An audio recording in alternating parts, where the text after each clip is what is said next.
Hello my dear friends, this is your friend Dark Fox 3.0 and we are back with a new fanfic. Which is what if Naruto became a demon king, and formed a powerful harem with Tsubaki, Sakura, Shizune and Tsunade. Part 2 Fire. And now start the fanfic. Naruto was currently in a hospital room with a cast on his arm. From what Tsubaki had been able to gather, Naruto had just finished creating some new super jutsu that had sliced up some of the chakra coils in his arm. They could still be healed, which relieved Tsubaki. She wouldn't want him to lose his ability to mold chakra. It had been, a few months, since they'd had a chance to talk. It was the day after Naruto had gotten back with Master Jiraiya when they'd had lunch. Having just been promoted to Junin, Tsubaki was now taking on more special case patients. When she heard that Naruto had been admitted for observation and for a few checkups on his arm, she jumped at the chance to be his attendant. It would give her a chance to care for him, and also to spend some time with him as well, as he had been going on mission after mission with almost no downtime. Smiling as she entered his room, she greeted him, "Hello Naruto, how are you?" Naruto looked at the woman who had just greeted him with a smile of his own when he saw who it was, Tsubaki. Hi.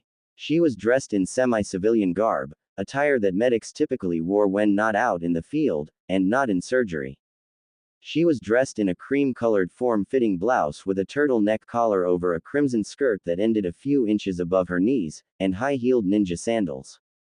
Her headband was around her neck, indicating that she was on duty as a ninja. She wore her hair in a ponytail that began at the base of her neck, giving the hair on her head a framing effect around her face, which was highlighted with natural shade eyeshadow and lip gloss of a medium pink. She was the epitome of an attractively dressed professional woman, tasteful, yet slightly provocative. "It's good to see you again, Naruto, it's been too long," she began, still smiling, "though I do wish that it was under better circumstances." "Well, it's always good to see you," he responded, "so I'll take whatever circumstances I can get if it gives me a chance to talk to you again." Tsubaki couldn't help but blush at such a declaration. She thanked him shyly as she started making small talk with him, running some scans and performing a routine healing jutsu so that the healing in his arm could be accelerated. She noted an additional injury on his body that wasn't on his chart. She turned to Naruto and indulged her curiosity. "Naruto, what is this injury on your head? And why isn't it on your chart, here?" Naruto looked at her in confusion. "What do you mean?" Tsubaki's confusion turned into surprise, though she kept an even tone in her voice. "How did you hurt your head? Do you not feel any pain around your head right now?" "Well, a little. Sakura gave me a knock to my skull when I was in Grandma Tsunade's office, but it's what I normally feel after she does that." Tsubaki's eyes narrowed. "Do you know who it was that created this chart?" "I think Sakura did. Why? Has anyone else besides Sakura seen you or treated you since you were brought here?" "Well, no." Naruto's confusion seemed to grow at Tsubaki's few moments of thoughtful contemplation. "Naruto," Tsubaki broke the silence, her face suddenly adopting a serious expression, "I'm going to issue a formal request that Sakura Haruno not be allowed to treat you for the foreseeable future. I need to speak to the Hokage." Whoa, wait a minute." Naruto began, shocked at the brunette medic's admission. "Why don't you want Sakura treating me?" "Because you've sustained injuries that are not listed here on this chart, which means that Sakura either didn't record them when she constructed your chart, or you've sustained them since you were admitted. For a medic to not report such injuries if they are aware of them is unethical and illegal." Naruto just stared at her for a few moments. Tsubaki continued, "Naruto, there are signs of blunt force trauma, past and present, to your skull. Your healing ability, thankfully, allows you to recover from injuries of even that severity. Still, though, if it was anyone else, these injuries could have been terminal or even fatal." Naruto's eyes went wide. Sakura's punches to the head were affecting him that badly. He did find that he had trouble thinking or seeing straight for a few days any time after Sakura hit him on the top of his head. And her hits hurt, which was saying something, considering Naruto's tolerance for pain. "Naruto, I know you don't want a friend of yours to get into trouble," Tsubaki said, "but this has to be reported, it's the law." Naruto, seeing the pretty medic's urgency, Pretty. I'll admit, she certainly is, but where'd that come from? Naruto closed his eyes, sighed and nodded. Tsubaki made a few additional notes to the chart at the foot of Naruto's bed and left to find the Hokage. Tsunade frowned in concern, several issues weighing on her mind. The first and foremost was the damage done to Kakuzu's body from the wind style, Rasenshuriken, and the corresponding damage to Naruto's arm. She hoped that Naruto would heed the warnings about using the jutsu unless a way could be found to eliminate the damage to the user. The other issue was Sakura's continual loss of temper with Naruto over nothing. Just because Naruto wasn't paying her as much attention as he used to was not a reason for her to go off on him anytime she felt like it. And then to go so far as to hit him simply because he objected to going to the hospital. Most people object to that. It would also seem that Sakura had been making herself a bit scarce when Tsunade would have the time to speak with her about the matter. As it wasn't a matter of critical urgency right now, she would have to let it slide in favor of more urgent and higher priority issues. Lady Tsunade, she heard a familiar female voice ask. She looked up to see a welcome sight. Tsubaki, she said with some relief, it's good to see a friend. Please, come in. Thank you, my lady, Tsubaki responded as she quickly entered and closed the door. Tsubaki briskly made her way to Tsunade's desk, and placed a copy of the chart she had just finished updating in front of Tsunade. Tsunade, I wish this was a friendly visit, but I felt that this was something you'd need to address right away. Tsunade, not used to the urgency in Tsubaki's voice, frowned in confusion. Okay, what is it? This is a copy of Naruto Uzumaki's current chart. Please have a look at it. She gestured to the documents she had laid in front of the older blonde. Tsunade picked it up and started going through it. Her eyes narrowed the more she read. When she was done, she put the chart down and stared hard at Tsubaki. To her surprise, Tsubaki didn't even flinch. Tsubaki, do you mean to tell me with this chart that you believe Sakura Haruno either didn't check Naruto's head for injuries or deliberately left them off of his chart? That's exactly what I mean to tell you, Lady Tsunade, she responded with firm conviction. In fact, I've already placed in a request with Shizune to keep Sakura Haruno from being allowed to treat Naruto for the remainder of his stay in the hospital until we can get to the bottom of this. If injuries of this nature are not on this chart, either she doesn't know what she's doing, or worse, she does. Tsunade's eyes widened at this. Tsubaki, still not done, continued, I'm also requesting that you go to his room and check my findings. I believe I've found something else that I didn't write onto that chart yet because I frankly couldn't believe what I found, so I'd ask if you could go over him as well and see if he has, well, inflammation to his brain. Encephalitis. Tsunade responded, stunned. That's just it. There's no trace of any pathogens that would cause encephalitis in his body, but I'm pretty sure his brain is swollen. The weird thing, though, is that he's not showing any outward symptoms of a closed head injury. At Tsubaki's diagnosis, Tsunade wasted no time. She got up from her desk and headed straight to the hospital. Follow me, she ordered Tsubaki. Tsubaki was on her heels the whole way. Once they got to Naruto's room, there was Naruto, and Sakura was there with him, apparently about to hit him on the head again, with the clipboard that had his chart on it. Freeze where you are, Sakura.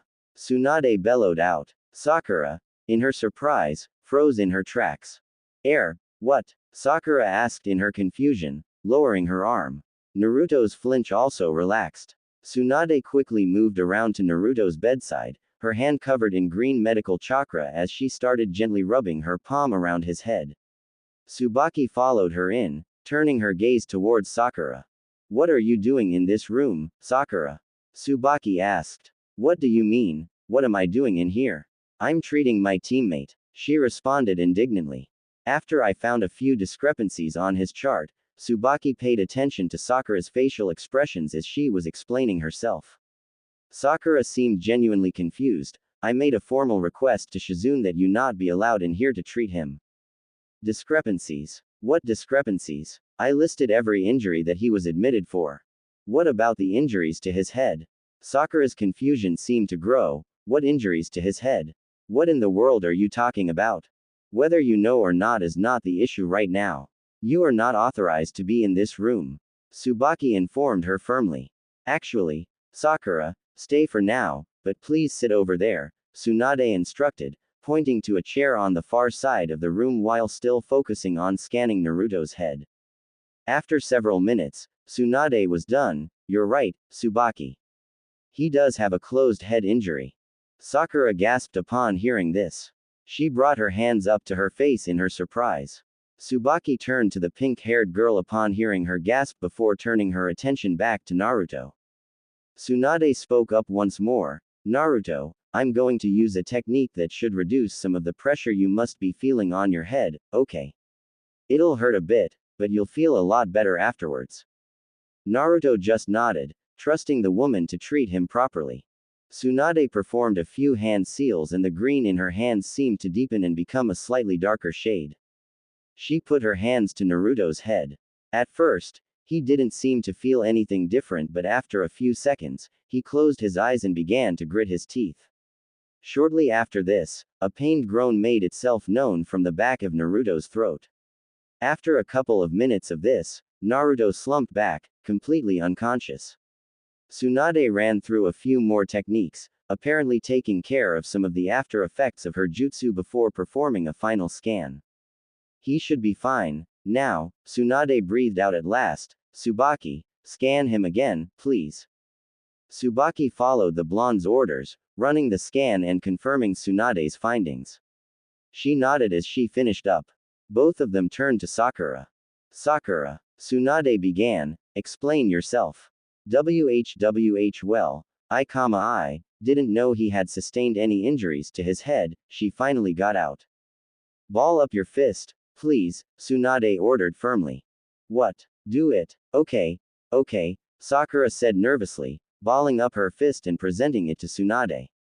Tsunade took a moment to do a few visual measurements on Sakura's closed fist. Once she was done, Tsunade explained somewhat darkly, the size and indentations of your fist match many of the injuries to Naruto's head, Sakura.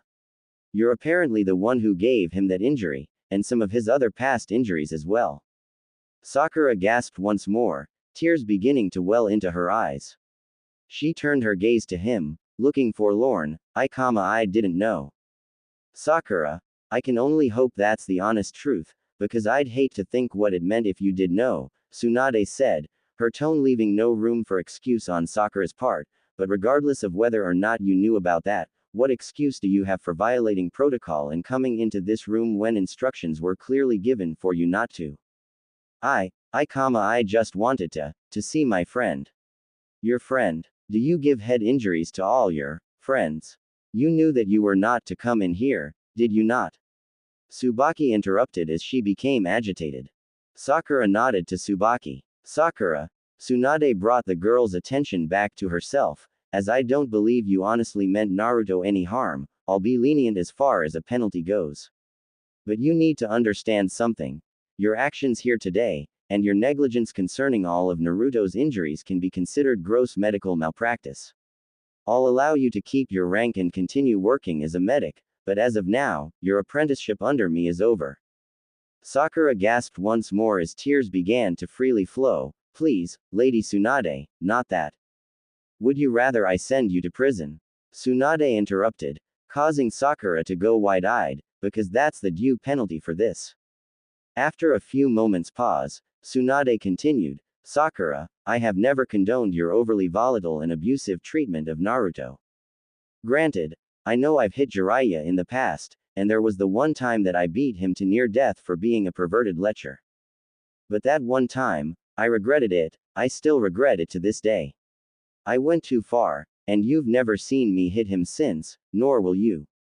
You, on the other hand, have hit Naruto simply because you were annoyed with him, which is one issue in and of itself, but because you know my super strength technique, that makes you a clear and present danger to his life and health.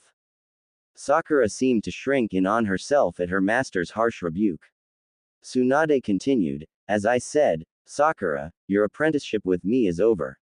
And if I ever hear of you hitting Naruto again, especially around the head, the day I hear of that will be the day that your career as both a medic and as a ninja end, too.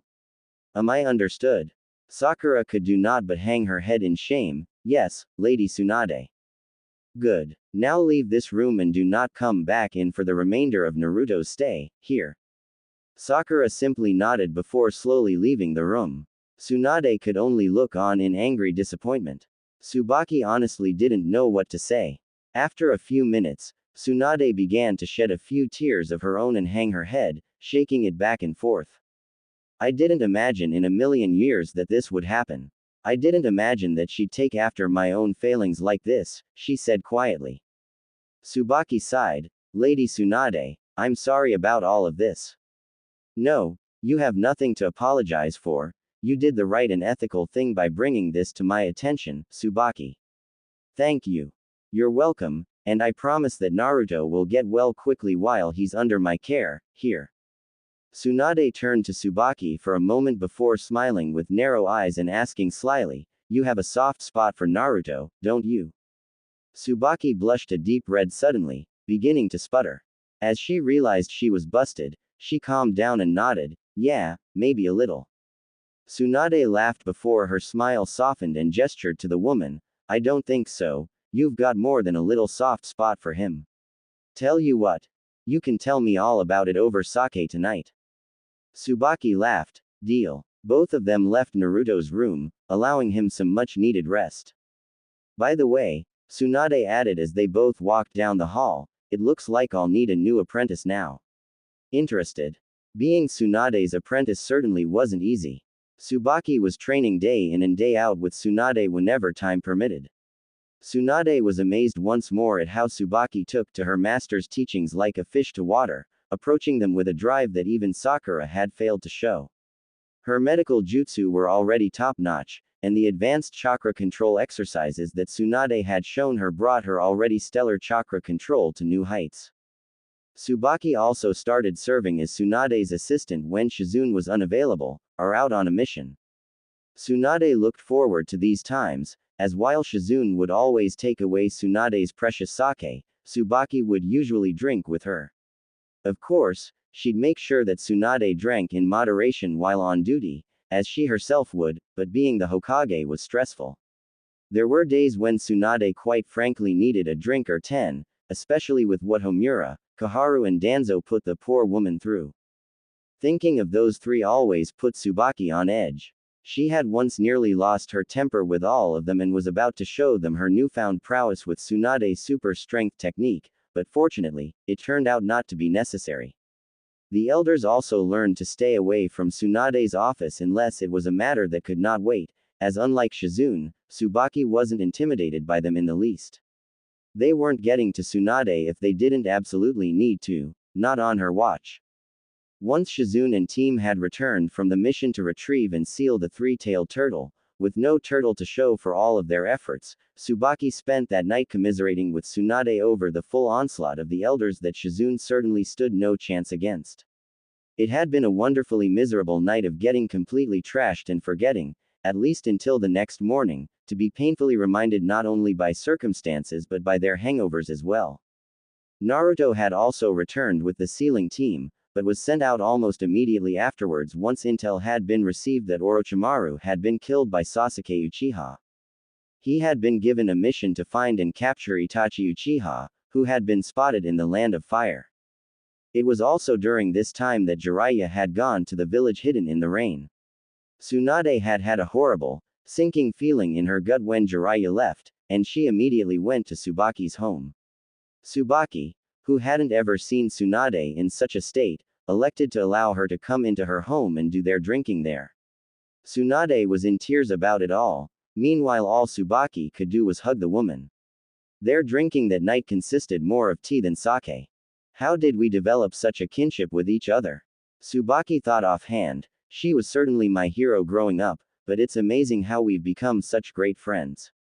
What makes her trust me so much? Deciding to voice her thoughts once Tsunade had calmed down and was content again, she asked, Tsunade. Just curious, how did we become such great friends in so short a time? I mean, why do you trust me so much? Tsunade, without missing a beat, answered, I honestly think you're the most objective person I've ever met in this village, Tsubaki. That's at least what makes me trust you as much as I do. What makes you say that? Your opinion of Naruto and how you formed it, for one.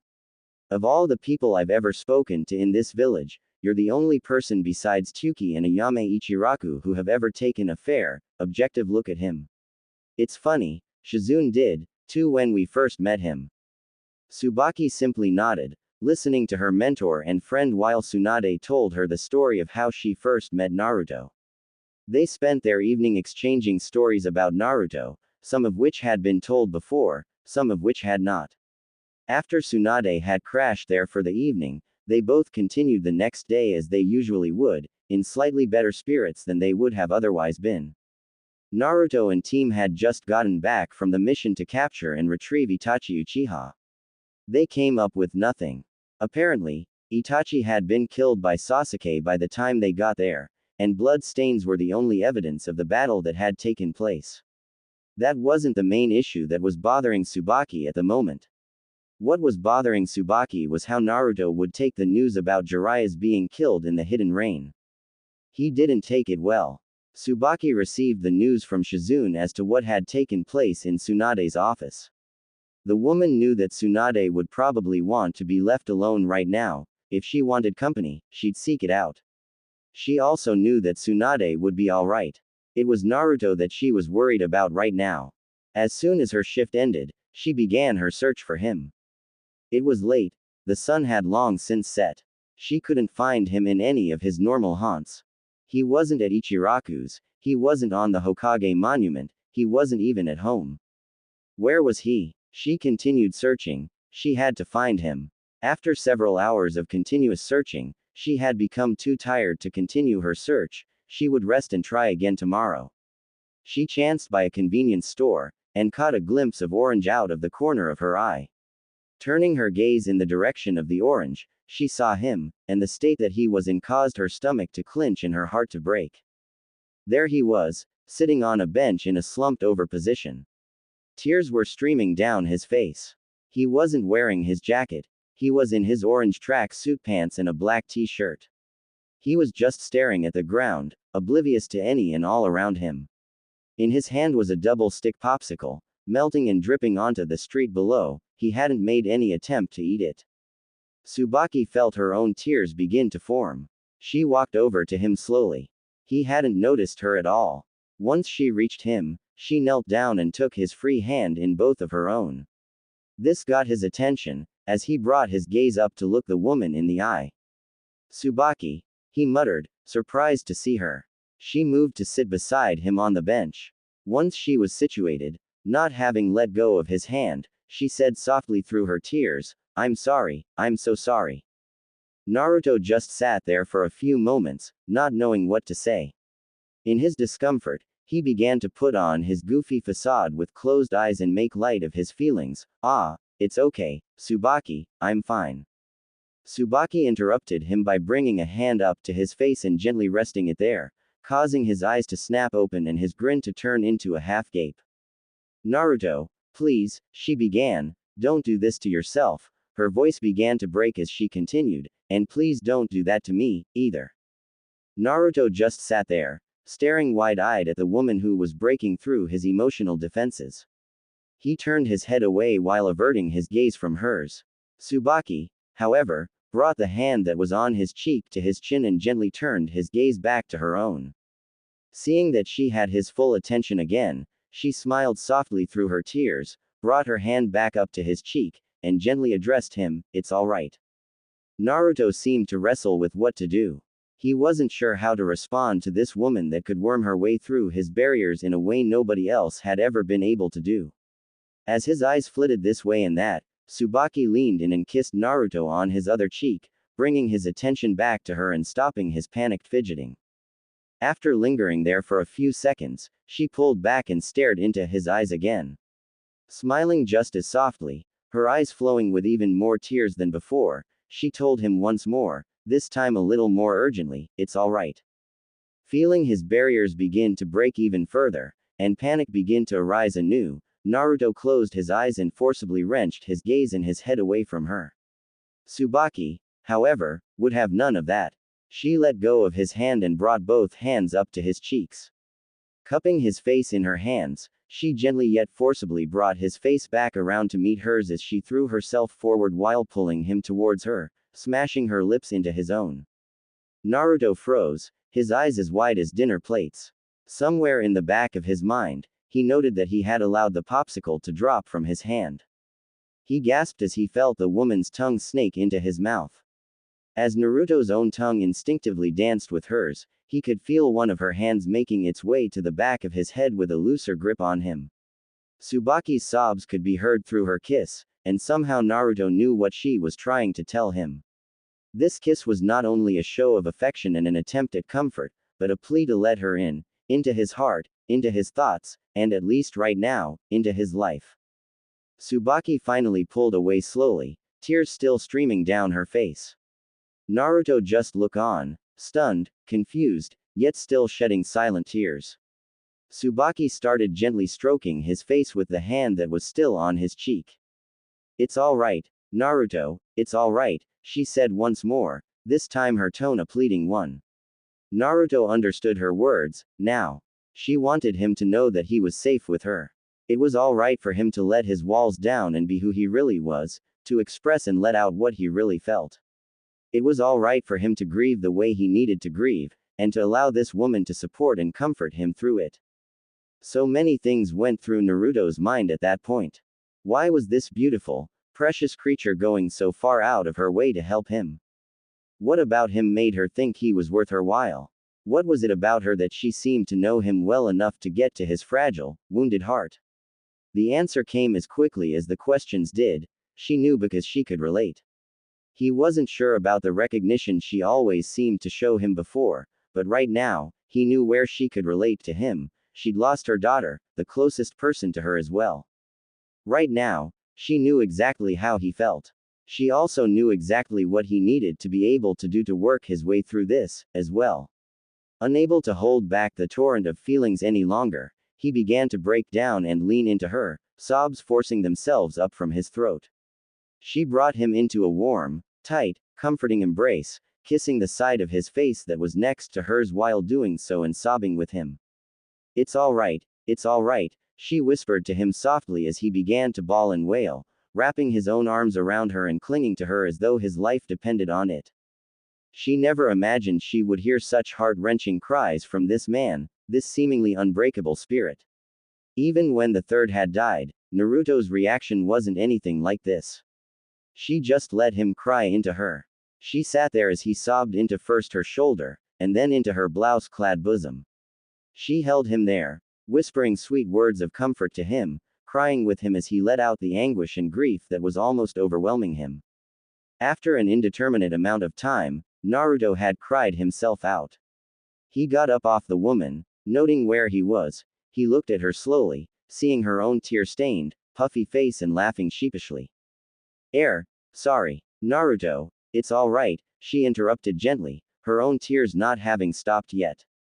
Naruto, not knowing what to make of her expression, tried to excuse himself. Well, I appreciate what you just did for me.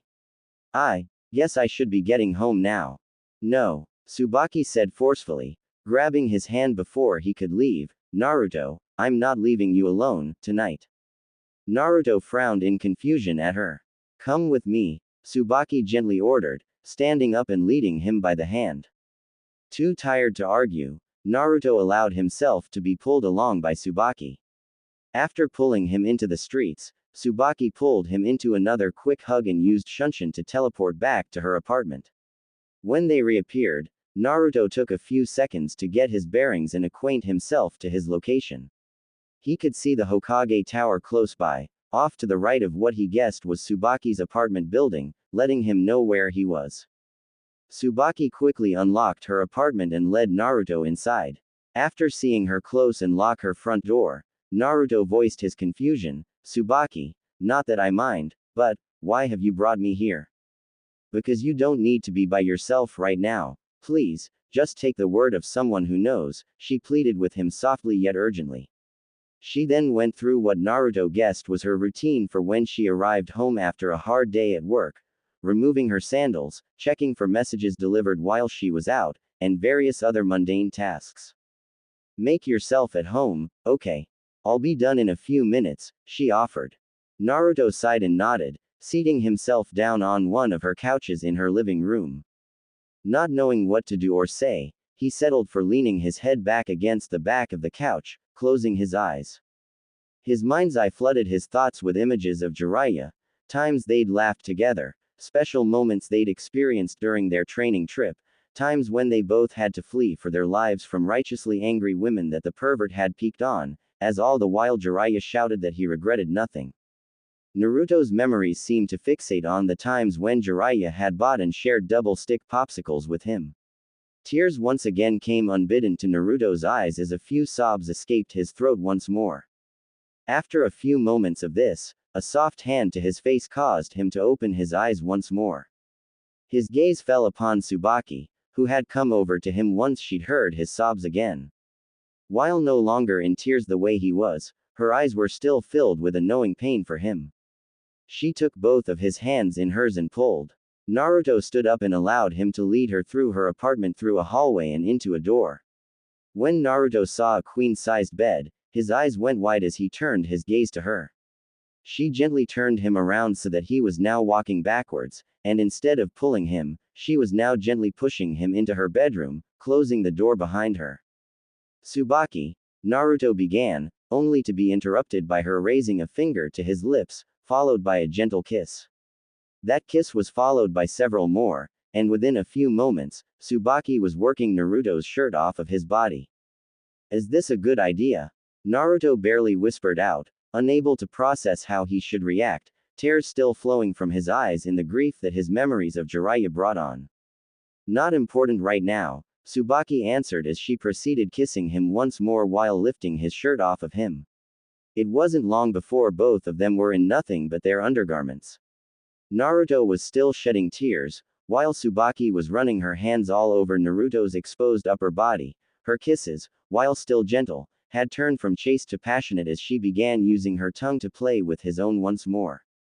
Just let go, Naruto, I've invited you into my home, she spoke between kisses as she gently pushed Naruto onto her bed. I've invited you into my bed. Please, let me comfort you tonight. Both of them took a few moments to recover, spent from the act they had just engaged in. They held each other tightly for a few minutes as they came back down, Tsubaki kissing him softly all the while, before she slowly separated herself from Naruto. She got out of the bed and pulled him out as well before moving to get the covers stained with their fluids off of the bed. She took the sopping linens and blankets and placed them into a hamper before retrieving fresh bedding from her closet and redressing the bed. After the bed was remade, she pulled back the covers and got under them, gently taking Naruto's hand and pulling him into the bed with her. Are you all right, honey? She asked once he was situated, stroking his face and hair once more, giving him a gentle, loving smile. Yeah, I am. I think I'm okay, at least for now, he responded, smiling back, though a few tears still continued to flow down his face. Let's just go to sleep for now, it's been a long day, and we can talk more in the morning, Tsubaki suggested. Naruto nodded, and reached around to the lamp on the nightstand at his side of the bed, turning it off and laying down on his back. Tsubaki leaned into his side, draping her leg over his own and laying her head and hand on his chest. Good night, sweetheart, she whispered softly, kissing his chest. Good night, princess, he whispered back, bringing an arm around her and holding her more closely to himself. Both of them drifted off into a peaceful slumber, seemingly given a reprieve from life's current troubles. Tsubaki came to consciousness, noticing the cool of the room against her bare and stomach more than she normally would. It felt as though she had just been relieved of her source of warmth. Remembering how she fell asleep, she opened her eyes fully and looked around the room, wondering where Naruto had disappeared to. Her eyes came to rest on his silhouette surrounded by the moonlight and starlight making its way through her bedroom window. Naruto had apparently drawn the drapes back so that he could look out into the quiet of the night. His back was turned to her, and she had noted that he had put his boxers back on. She quietly arose from her bed and found the white panties that she had stripped out of before she and Naruto had made love. Picking them up off the floor and putting them on, she quietly walked over to Naruto and her arms underneath his, rubbing her hands around his chest and stomach as she hugged him from the back and pressed her into him. Being the exact same height as him, she found the crook between his neck and shoulder to be a perfect place to rest her chin. "Can't sleep?" Tsubaki asked, her voice just above a whisper. "No," Naruto answered just as softly while shaking his head, putting his hands and arms over Tsubaki's and holding them to himself as he stared out the bedroom window into the dark watches of the early morning. "Ryo, for your thoughts," Tsubaki offered, expressing her desire for him to open up to her. Naruto smirked as he turned his head to face her and retorted playfully, "Now I know I'm not exactly the sharpest tool in the shed, but is one Ryo really all my thoughts are worth?" 5 Ryo, she countered with a soft laugh. Naruto laughed back, "You drive a hard bargain, you know that, Tsubaki." Both of them simply shared a contented laugh at their little inside joke before stopping. Naruto turned his gaze back out the window, and Tsubaki pressed once more, "Please, Naruto, tell me what's on your mind." "A lot of things, really," Naruto answered honestly, "times with the pervy sage, lessons he taught me, learning about his death, the things I said to Grandma Tsunade when she told me about it." At this, Naruto grew quiet, hanging his head for a few moments before continuing in a whisper, "Oh, Tsubaki, I said some awful things to her." He felt the woman tighten her grip, effectively interrupting his thoughts. He tightened his own grip on her hands and arms.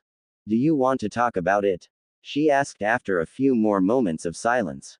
She noticed his stiffening at the question. I dunno," Naruto responded apprehensively, his voice coming up in volume slightly. "It'll help," Tsubaki offered, "and if you're worried about what I'll think because of anything you said, I promise I won't judge you for it." Naruto sighed before nodding. I told her that if the pervy sage had been Hokage in her place, he never would have let her go to the hidden rain. His voice began to break as fresh tears came. "I basically told her his death was her fault. I didn't even stop to." Naruto's voice completely broke as the unbidden sob burst forth from his throat, "to think about what I was saying, and who I was talking to." He finished as his voice finally lost. Tsubaki could feel his body shaking as it racked with fresh sobs that came forth, though those sobs remained quiet ones. She let Naruto go and turned him around, holding him from the front. He continued sobbing into the woman, wrapping his own arms around her and soaking the skin on her neck and shoulder with his tears. "Oh, Kami, Tsubaki, I'm so ashamed," Naruto admitted through his sobs as he continued clinging to the woman who held him. Tsubaki pulled out of the embrace and led him back to the bed with an arm around his shoulders. He followed the instructions that her gentle prods and pushes were giving to him. Once they had both returned to the warmth of the covers, she held him once more, stroking his hair gently and making soft shushing noises all the while. A few minutes later found Naruto calmer. His sobs had subsided, though his tears were still flowing and he was still sniffling. He picked his head back up, and Tsubaki brought her hand up to his face, caressing it tenderly. "Naruto," Tsubaki began, garnering his attention, "Tsunade knows you didn't mean it." "But still," he began, closing his eyes and hanging his head. "Listen to me," she interrupted him, though he still had his eyes closed and his head hung down. "Naruto, please, look at me," she urged softly. He slowly raised his head and opened his eyes. Once she saw that she had his attention, Tsubaki continued with a reassuring smile, "Tsunade knows you're not a cruel person.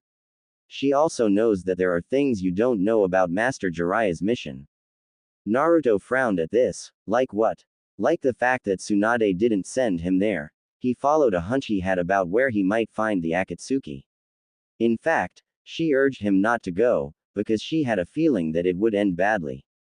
Naruto gasped at this, beginning to realize the implications of what he'd accused Tsunade of. Tsubaki continued patiently, "Master Jiraiya went anyway, you know that Tsunade wouldn't have been able to stop him. But she also told him to send word to her if he wound up getting in over his head." She stroked his face a little more pointedly to make sure she had his undivided attention, and she would run to his side, herself. "Word never reached her of his need for help. We only got word of his death from one of the toads, along with some kind of message." "Oh, dear Kami, no," Naruto quietly lamented, before beginning to panic, "I have to talk to her." Naruto, Tsubaki interrupted him once more, bringing his attention back to her, before pressing on in the same calm, gentle, quiet tone she'd used since she got out of bed. I told you, she already knows that you didn't mean anything you said. Just think about it for a minute. Did she react at all when you said those things to her? Naruto thought for a moment before shaking his head. Did she even get angry with you? Naruto shook his head again. That should tell you something. She didn't get angry, and she didn't brain you for what you said to her, she finished with a smirk. Naruto looked at her smirk and laughed sheepishly in response. Yeah, I guess you're right. Tsubaki nodded before adopting a caring yet serious expression, but there is something you should learn from this. You can't let your emotions get the better of you. Naruto gritted his teeth and closed his eyes, letting out a sigh of frustration, though he responded in an even tone. I know you're right, but I've always had a very hard time with that. She frowned in concern, though she nodded understandingly. I know, and I know that life hasn't been easy for you. I'm sure that's a contributor to your impulsive nature. I'll tell you something, Naruto, it's not bad to listen to your impulses, or to act on impulse at times. You wouldn't be the adventurous soul that you are if you didn't. And there are also times when anger is an appropriate impulse to act upon. But, and this is one of the things that makes a good chunin, she smiled internally when she saw that this grabbed Naruto's full attention. It's important to know when to act on your instincts, and when not to. Naruto's face softened into a confused frown. What do you mean? Think about it this way. With what we've done tonight, and with where we are right now, I'm following my gut as much as you are. I've never done anything so impulsive before, but it just feels right, doesn't it? He nodded, his frown softening as he began to understand. Tsubaki continued, but at the same time, words spoken on a hair trigger have been the cause of more harm, death and destruction than probably anything else on earth. The destructive power of uncontrolled angry speech, I don't think I can put into words just how immense it is. Most actions of hatred and destruction are usually either triggered by or preceded by words of hatred and anger. I'll bet it was someone's words, spoken who knows how long ago, that ultimately brought about the situation our village is in right now, with the Akatsuki, with the turmoil we're currently experiencing, with who we regard as friend or foe. Naruto's eyes suddenly became alight with understanding. Tsubaki drove the point home with one specific instance, and if you need a more concrete example, consider Sakura Haruno. Naruto frowned once more, this time with curiosity as he wondered where she was going with that. She explained herself. Her own quirks caused her to hit you, a lot. What she didn't stop to think about was the fact that she was doing you grievous bodily injury. When you were in the hospital, and Tsunade performed the technique that relieved the pressure in your head. Remember? Naruto nodded, prompting Tsubaki to continue. She did. Well, Sakura had caused your brain to bruise and swell because she kept hitting you around your head. Naruto, if it had been anyone else, she would have killed them. Naruto's eyes went wide at this. It was plain luck that she didn't cause you to have a stroke or worse. Are you beginning to see just how harmful unrestrained impulsive behavior can be? Naruto nodded after a few seconds before finding his voice once more, responding in an astonished whisper. Yeah, I didn't realize just how damaging being careless could be, but since you put it that way. Tsubaki smiled at Naruto, proud that she had just helped him learn a very valuable life lesson. Sometimes, all it takes to make a lasting change in perspective and character is realizing the importance of the lesson. I have a feeling that we're going to see a much more restrained, thoughtful and self-controlled Naruto Uzumaki from now on. Naruto nodded solemnly, understanding, maybe for the first time ever, the importance of the lesson that so many others had tried to teach him. Jiraiya had tried to teach him this very lesson with regards to his stubborn, unyielding pursuit of Sasuke Uchiha, but it hadn't been presented in a way that he could really grasp it. Kakashi had tried to use experience to teach him this lesson, with his first bell test and the number of times he'd fallen into traps, or being victim to the nightmarish, Leaf Village secret finger jutsu, 1000 years of death, a jutsu that he had actually found to be quite useful and versatile when used creatively, but Kakashi hadn't effectively followed up on the lesson and explained it to him. Tsubaki had not only explained it to him, but had referred to specific examples from his own experience that he could draw upon to put the lesson into its proper context. This was something for which Naruto would find himself forever grateful to the woman currently laying next to him. A content smile came unbidden to Naruto's face as Tsubaki resituated herself in the bed, leaning back into him as they had been when they'd fallen asleep a few hours before. "Are you okay now?" she asked. "Yeah, I'm tired, again, too," he responded. "It's going to be like that for you for a little while, the ups and downs, erratic sleep. It's what happens when you lose someone who's critically important to you. I'm sure there's more on your mind, but we can talk more in the morning, huh?" "Yeah, right now, I'm okay. I'm content, and I'm glad I'm here with you." His exhaustion could be heard in his voice as he lay back down, sleep beginning to overtake him once more. He smiled a little wider as he felt Tsubaki lean up to kiss his cheek. "Good night, honey." "Good night, princess," Naruto whispered as his mind relinquished consciousness to the blissful hold of slumber. When the sun's light intruded through the bedroom window, it was Tsubaki who was the first to awaken. Bleary-eyed, but feeling well rested, she turned her gaze to her bedmate's face. She couldn't help but smile lovingly at the peaceful expression that slumber had seemed to grant him. Determined not to disturb his slumber, she slowly and carefully lifted herself out of the bed, and out of his embrace. She quickly walked over to the drapes and pulled them closed. She didn't want to give anyone in Konoha a free show, after all. That right, as of last night, was Naruto's alone. Having closed the curtains, she made her way to her bathroom so that she could shower and go through her morning hygiene rituals. As she brushed her teeth, she thought about the previous night. She thought of the heartache that was all over Naruto's face, the likes of which she'd never before seen on him. She couldn't help but wonder, where were all of his friends in all of this? Did nobody come up to him and offer him any kind of comfort or assurances that they'd be there for him? Sakura called him her friend, despite the fact that she frequently beat him up. Where was she? Hinata Hyuga was always nearby Naruto when she could be, watching him, and she professed to love Naruto. Where was she? What about others? Where was his sensei, Kakashi? Where were the others who graduated with him? What about Konohamaru and his two friends? What about Iruka? Well, she could probably let Iruka's absence slide. Teaching at the academy all day was not an easy job, and it left him with very little time. She'd go by and talk to him about it, but he was probably trying to find Naruto even now. She felt she should let the scar-faced Chunin know Naruto's whereabouts, and that he was being well cared for right now. One part of her was disappointed in Naruto's so-called friends, while another part of her was almost happy that nobody had come up to him. She was glad to be the first, and if she hadn't been, would last night have happened? It may very well not have, and she couldn't have been happier that it had, but at the same time, she found herself frightened of what the future might hold for her, for him, for them. As she entered her shower and turned the hot water on, she smiled as she thought about her blonde lover. Lover, is that what Naruto is to me? I know what I see in him, but I don't really know what we are to each other. It's like the term, lover, doesn't do it justice, she mused to herself, both curious and a bit nervous as to how she should approach this situation they were now in. There were no regrets on her part, but she knew that given Naruto's delicate emotional state, and especially his lack of experience with women, she would have to handle this very delicately. The more I think about it, the more I realize that, I do love him, but how did this happen?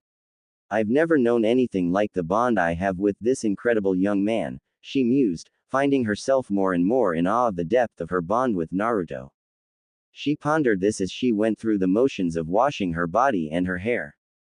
Her musings on the love she had developed for the young man who was currently asleep in her bed had caused her to lose track of time. Before she knew it, she had washed herself completely. Turning off the water and pulling a towel from the rack on the wall, she began to dry herself off.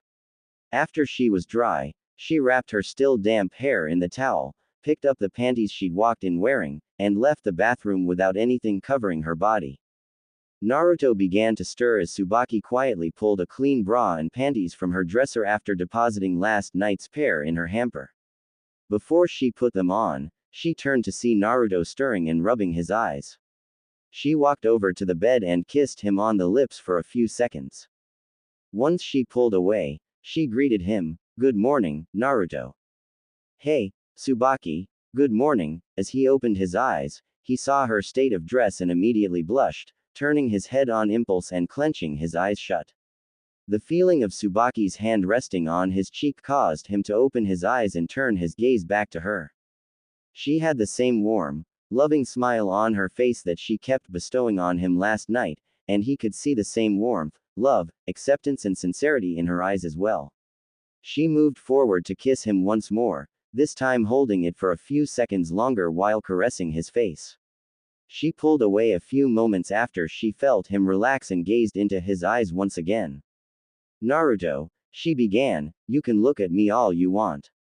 You can touch me all you want, anywhere you want. You don't need to look away or be embarrassed if I have nothing on. I told you last night, I invited you into my home, and I invited you to share my bed with me. I have nothing to hide from you, okay?" Naruto nodded slowly, a content expression adorning his features. Tsubaki gave him another long, lingering kiss to show her sincerity to him. He relaxed a little more a few seconds into the kiss before pressing his lips back into hers. She pulled away before gently pressing her hand into his face affectionately. "Why don't you go ahead and get cleaned up while I make some breakfast for us? You can use my toothbrush." Wah, Naruto, given the fact that we shared all kinds of fluids with each other last night, do you really think sharing a toothbrush is that big of a deal?" Tsubaki asked pointedly. Naruto laughed sheepishly. "Not if you put it that way. Thanks. You're welcome. Now go on and freshen up." Naruto nodded, making his own way into Tsubaki's bathroom. Tsubaki just put the panties that she'd pulled out of her dresser on while putting the bra back for now. She settled for a red silk robe with a black sash sewn into it at the waist, the robe itself ending at mid-thigh. Pulling the robe on and tying it closed, she went into her living room and began to write a note to Tsunade, requesting a few days' leave. Once she was done with this, she pulled the towel out of her hair and began to brush it using the hairbrush she kept by her vanity. After she had made her hair reasonably presentable, she took the scroll that she had just written and placed it in the shinobi mail drop just outside her door. She sent some chakra into the seal on the drop box for a messenger bird to come and take the note to Hokage Tower. Once that was done, she went into the kitchen and began to prepare a kettle of green tea. While the tea was brewing, she began to cook a standard fare of eggs, rice and a few meats and stir-fry vegetables for the two of them to enjoy. As she did this, her thoughts went back to the blonde who was currently freshening up in her bathroom. She marveled again at the idea. She knew what she saw in him, and she knew what was there between them, but for the life of her, she couldn't figure out just how it happened. Not that she minded, by any stretch, she was rather happy with the current development. It had been 16 years since she'd had a companion to warm her bed. If there was one thing to be said for Tsubaki Kenpi, it was that she's very selective about whom she'd bring into her bed.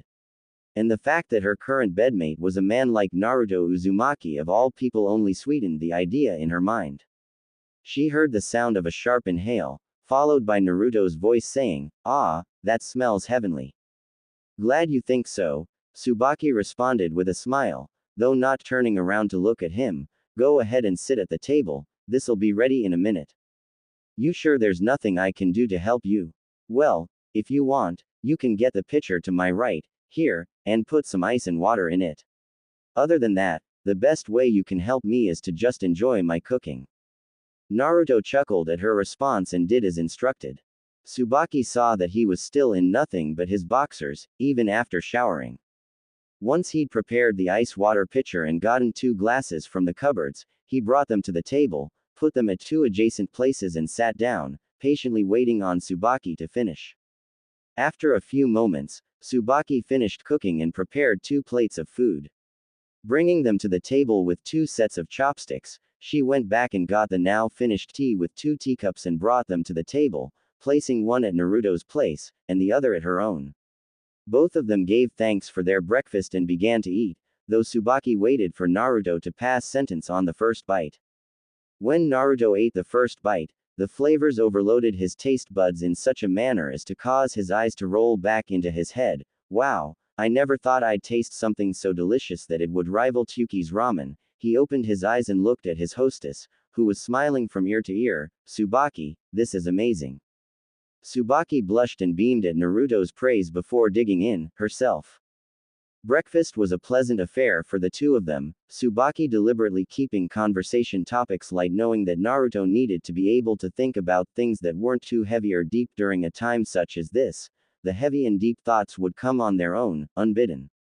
Both of them found the laughter to be refreshing. Naruto, as he could still feel some joy during his time of loss. Tsubaki, as she just found that she loved to see Naruto's genuine smile and hear him laugh. After breakfast was finished, Tsubaki tried to take the dishes and clean them up, but Naruto insisted that she allow him to. Before she could object, he had already created 2 shadow clones that began washing and drying the dishes. So, Naruto began, what now? Well, Tsubaki started, I've just requested a few days leave so I can be with you. Really? Naruto asked, surprised, how come? Tsubaki leaned towards Naruto and placed a hand on his knee, because I know what you're going through, and I know that while you will need to be alone at times, you're also going to need someone there with you who can relate, and you'll need that someone more than you know. Naruto could hear the urgent yet calm sincerity in her voice. Looking into her eyes, he could see the pain that she was reminded of at the loss of her daughter. But it was more than that, she was hurting with him, she was mourning with him, grieving with him. Strangely enough, he found the fact that someone knew his pain and could feel it with him to be very comforting. And yet, there was also something deeper, almost as though his heart could find true rest with this woman. She could see what he was feeling, and even who he was beneath all of the walls he had put up around himself, and beneath the layers of emotional defense that he had built over years, and once penetrated, she didn't attack, she instead sought to protect the vulnerable person within, to support him, and even to strengthen him. She moved from her chair and into his lap, straddling him as she faced him in his chair. He instinctively brought his arms around the woman to hold her in place and also to hold her to himself. His breathing quickened as she brought her hand up towards his head and strummed her fingers through his hair, though he frowned in confusion. Noting his confusion, Tsubaki asked him, "What's the matter?" "I don't really know," Naruto admitted. "I guess I'm just not sure what to think or what to do right now." "Well, what's the biggest thing bothering you right now?" "I wouldn't so much say I'm bothered, as much as I'm confused. I mean, what do we do from here? How did we come to be where we are? I mean, do you regret it, Naruto?" she asked with concern, interrupting his train of thought. No, please don't get the wrong idea," he quickly reassured her, rubbing his arms up and down her silk-clad back, eventually bring them to rest on her upper arms as he held her steady. "I don't regret it at all. I guess I just." Naruto clenched his eyes shut and shook his head back and forth in frustration, sighing in quiet exasperation before he finished. "Kami, there's so much stuff swimming in my head right now, I don't even know where to begin talking about it." A soft hand to his face stilled his head. He opened his eyes to gaze into Tsubaki's own. The care, concern and acceptance in her eyes were all as plain as day to him. He also saw sincerity and longing. But longing for what, exactly? Was it longing for him? That was part of it, certainly, but he could see that there was more to it than that. Longing for his own acceptance of her. Longing to help him. Longing to know his mind and heart. He could see it all, and he still didn't understand how it was possible. Tsubaki spoke up after a few more moments of silence. "You're hurt, you're angry, you're sad, you're ashamed, you're content, you're ecstatically happy, and you're scared all at the same time. You're also confused about feeling everything at once and you're frustrated because you don't know what to do with any of it. How am I doing?" Naruto's eyes had steadily kept getting wider as she identified everything he was feeling. She wasn't wrong on a single count. How? He stuttered out, stunned at her seemingly psychic ability to read him. She smiled at him before leaning in to gently and chastely kiss him. Once she pulled away, she answered his question. "There's an old saying, the eyes are the gateway to the soul. And I've looked into your eyes enough times to know what's really behind them." She stopped as she saw his eyes alight with understanding before she smiled and continued, "You know exactly what I'm talking about, don't you?" Naruto's face slowly softened into a smile. Yeah, I do. I can see so many things in your eyes, even now, and I don't know how it's even possible. You know, if it was anyone but you, I'd feel a bit edgy at how we're able to read each other.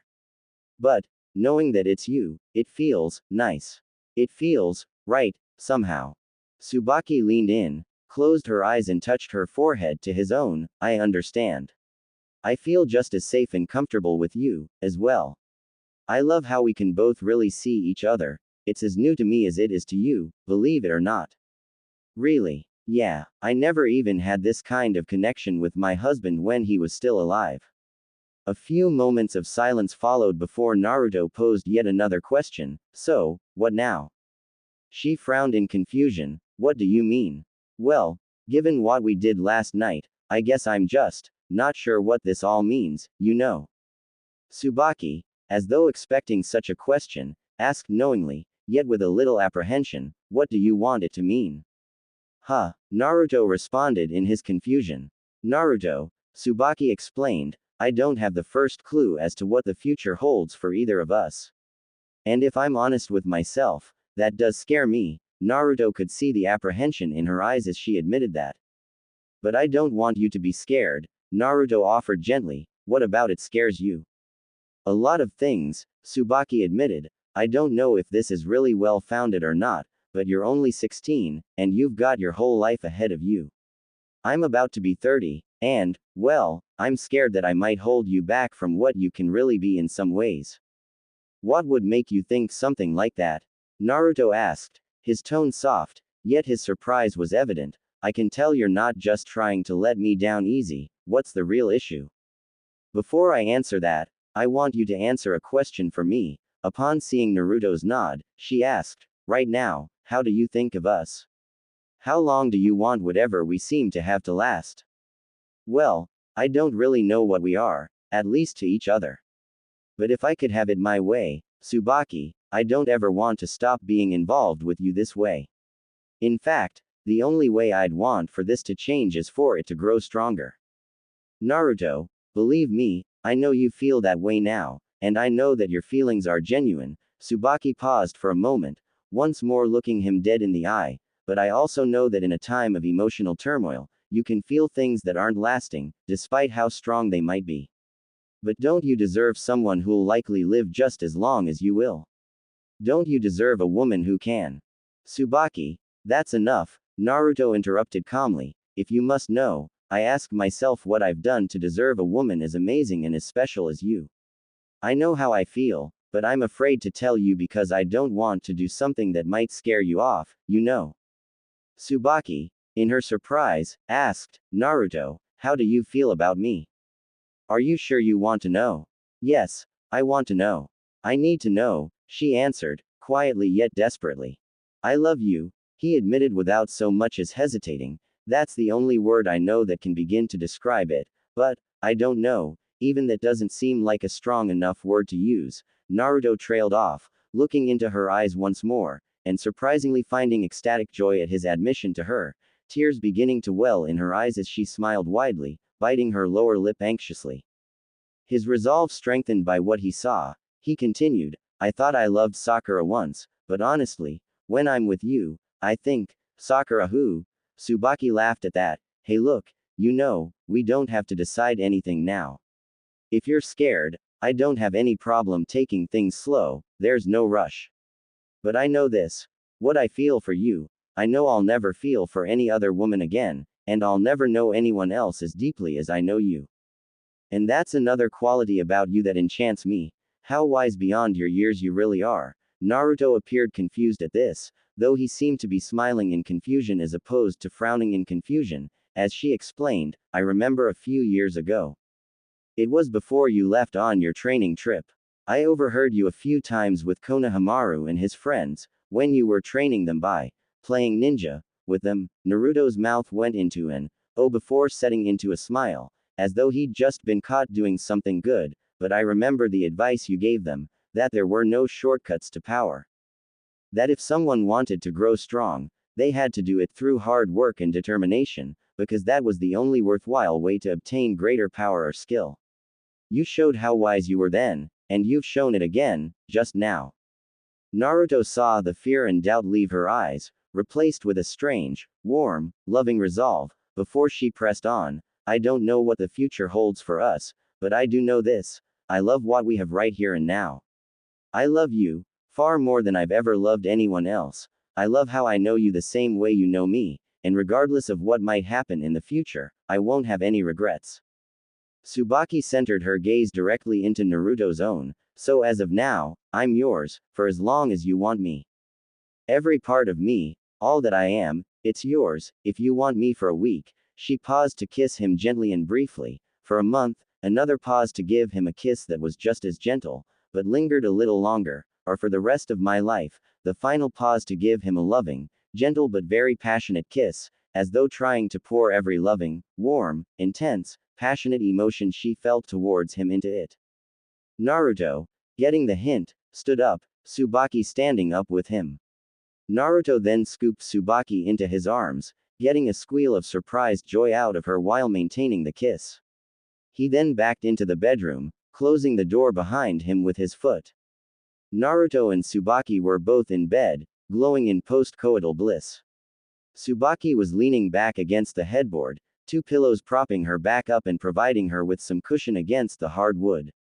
Naruto was laying on his back, leaning against her, his head conveniently laying between the soft mounds of her bosom. His eyes were closed as he smiled contentedly, Tsubaki's arms laying across his front as her fingers lightly played with the skin on his chest. Thank you, Naruto whispered to the woman holding him. Tsubaki's smile could be heard in her response as she whispered back, "You're quite welcome, and thank you." "You bet," he responded, still in a whisper. They lay there for a few moments before Tsubaki asked in a soft voice, "How are you feeling right now?" "Right now, I feel okay," he replied. "I'm just glad you're here for me." "Me too, sweetie. Me too," she admitted before offering, "Naruto, how about you and I go out tonight?" Naruto turned and looked at her bemusingly. "What did you have in mind?" "Well, would you like to give a relationship with me an honest shot?" "Yeah, definitely. That would officially make us a couple, then, wouldn't it?" "What? You mean, like, boyfriend and girlfriend?" "Something like that, yes." "Oh."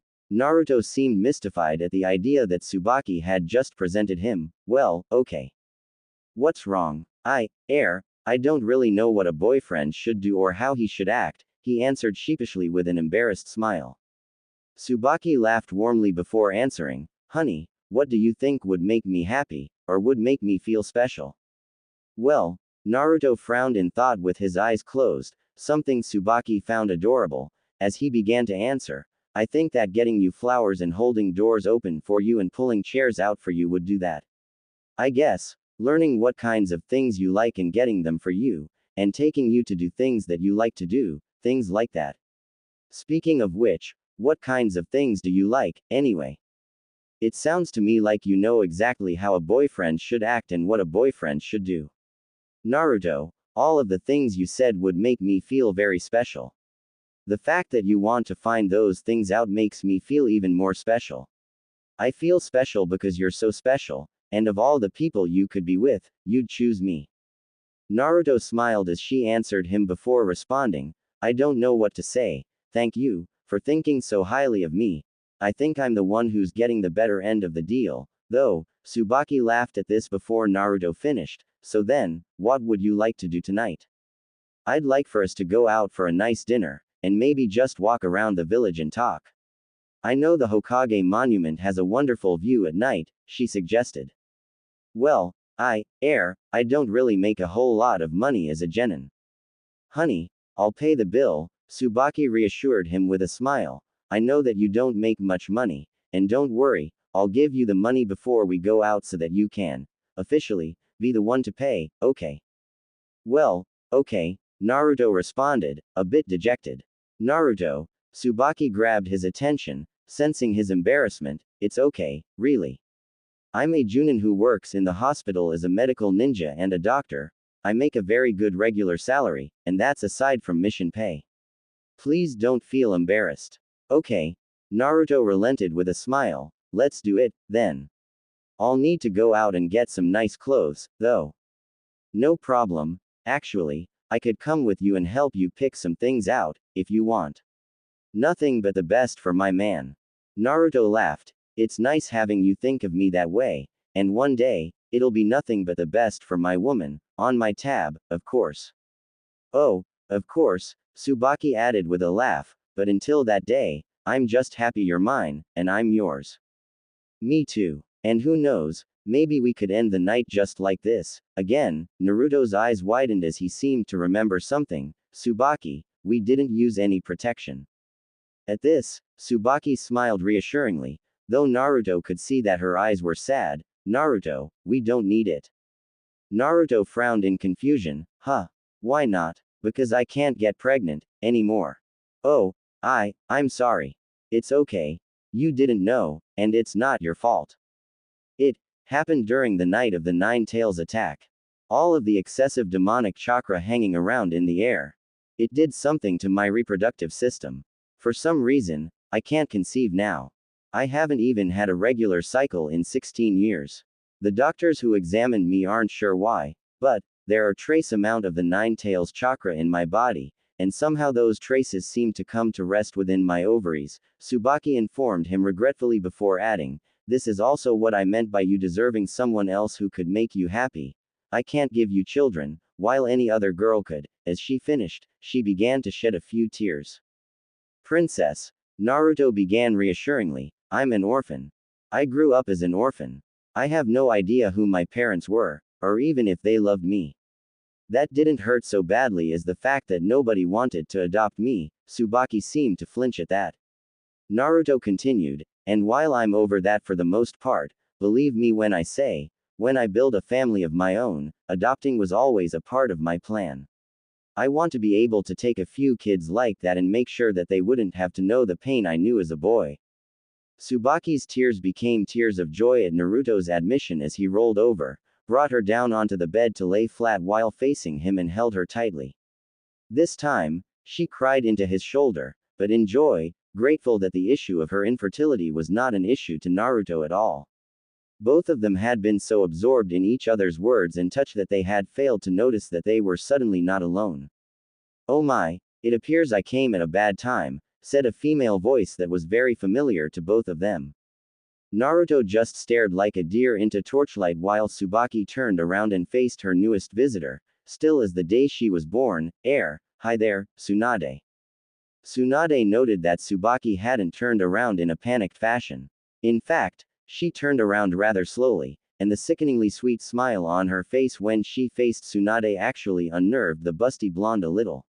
Her bloodshot eyes and tear-stained, puffy cheeks only served to make the smile look even spookier. I'm not wearing anything, Tsunade, Tsubaki offered, placing some emphasis on the woman's name. I can see that, Tsunade began somewhat embarrassedly. After a few moments where nobody moved, Tsubaki began again, with a slight edge to her sweet tone. Naruto's not wearing anything, either, Tsunade, one again placing emphasis on her name. I can see that, too, Tsunade responded again. Tsubaki developed a tick mark on her forehead as her eyebrow began to twitch. She growled out her next inquiry through gritted teeth, though she kept the spooky sweet smile. So then, why are you standing in my bedroom doorway staring at us when it is perfectly clear what we've just been doing, especially when I know the bedroom door was closed, Tsunade? Tsunade, now starting to sweat and blush a little, replied somewhat hastily, just come back some other time, sorry to have bothered you. Tsunade, Tsubaki began quickly, dropping her spooky sweet demeanor, causing the woman to freeze in her tracks while sighing in relief, why don't you wait in the living room for us? We'll be out in a couple of minutes. Close the door, please. Sure, Tsunade was rather quick to say, and even quicker to comply. Tsubaki sighed as she turned back to Naruto. Well, the cat was going to be out of the bag by tonight, anyway, I just didn't expect it to happen quite like that. Yeah, no kidding, Naruto responded in a deadpan. Well, I guess we ought to get dressed. Yeah, with that, the two of them got out of bed and quickly threw on a couple articles. Tsubaki also took a minute to splash some water on her face to remove some of her teary residue. Once they were at least presentable enough, they went into the living room to talk properly with their unexpected visitor, who was sitting on the love seat. Tsubaki was in the same panties and red silk robe she'd had on before, while Naruto had just thrown on his boxers and pants, leaving his top shirtless. Well, good morning, Tsubaki addressed Tsunade as she and Naruto both sat on the couch that was perpendicular to the love seat while both articles of furniture touched at the corner. Good morning, Tsunade began, clumsily. So, what's going on with you two? Nothing that isn't mutually consensual, I assure you, Tsubaki answered quickly in a tone that indicated Tsunade should probably leave it at that. So what brings you by? You're not often here this early in the morning. No, I'm not, and I'm sorry for not knocking on your bedroom door. I know we have our standing policy of walking into each other's homes without having to knock, but I should have known better than to take it that far. Please, forgive me, she asked awkwardly. Sure. Just don't do that again, okay? Front door's one thing. Bedroom door, that's an entirely different matter. Tsunade nodded and looked at Naruto, who was looking down in what seemed to be guilt and shame, who also responded in a somewhat subdued tone, yeah, it's cool. Tsubaki, noticing his tone of voice, looked over at him and saw his guilt-ridden posture, and added, tell you what, I'm going to spend a little time getting dressed. I think you two could use a few minutes.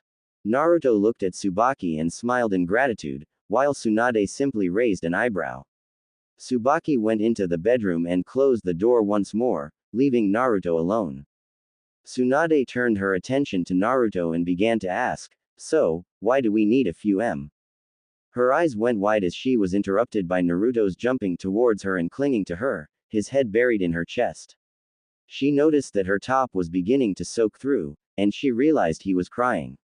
I'm sorry, he mumbled through his tears and through his face buried into her bosom, though she could just make out what he was saying, I'm so sorry. Tsunade could only take a few moments to collect herself and wrap her own arms around his back in a clumsy attempt to comfort him. Naruto continued, what I said to you yesterday, it was wrong. It was cruel. I was angry, and I just started shooting my mouth off. Naruto, I understand, Tsunade interrupted him, it's alright. No, it's not alright. Naruto exclaimed indignantly, I had no right to say what I said to you. You had far more history with the pervy sage than I ever did, and I can only imagine how much it must have hurt you to get the news. Naruto continued crying into her gray GI top before adding a few moments later, please, forgive me. I forgave you the moment you said it, Tsunade responded immediately, and Naruto could hear her own voice cracking in her response. He looked up from her chest and saw that she had started crying as well. This caused more tears of his own to flow as he pulled away from her chest and wrapped the woman into another hug, this time with his head resting in the crook of her neck. Tsunade responded in kind, wrapping her own arms around him, bring one hand up to the back of his head and kissing his face while crying with him. I'm grieving, too, Naruto. I miss him just as much as you do, Tsunade admitted while they continued crying into each other. Neither of them noticed that Tsubaki's bedroom door was slightly ajar, and that she had been spying on their little moment. They both needed this, Tsubaki thought to herself as she quietly closed her door, a smile on her face at the touching moment that her love and her best friend shared with each other. With happy thoughts and a bright outlook, she proceeded to get dressed in a pair of brown feminine shorts with a lime green sleeveless versus neck form-fitting blouse that she had tucked into her waistline. Upon exiting the room, she saw that Naruto and Tsunade were both still crying in each other's arms. She came around the back of the couch and wrapped her own arms around the pair of them. The two of them seemed to instinctively include Tsubaki in their comforting embrace. After a few minutes, they all separated from each other, with Naruto and Tsubaki taking the seats that they'd had previously on the sofa while Tsunade was in the love seat facing the couple. So, Naruto told me about what he'd said to you in your office after coming back from his last mission, Tsubaki began, addressing Tsunade. I told him a few things about Master Jiraiya's mission that he didn't know. Have you two managed to sort everything out? I think so, Tsunade replied before turning to Tsubaki's blonde companion, Naruto. Yeah, we're good. Good.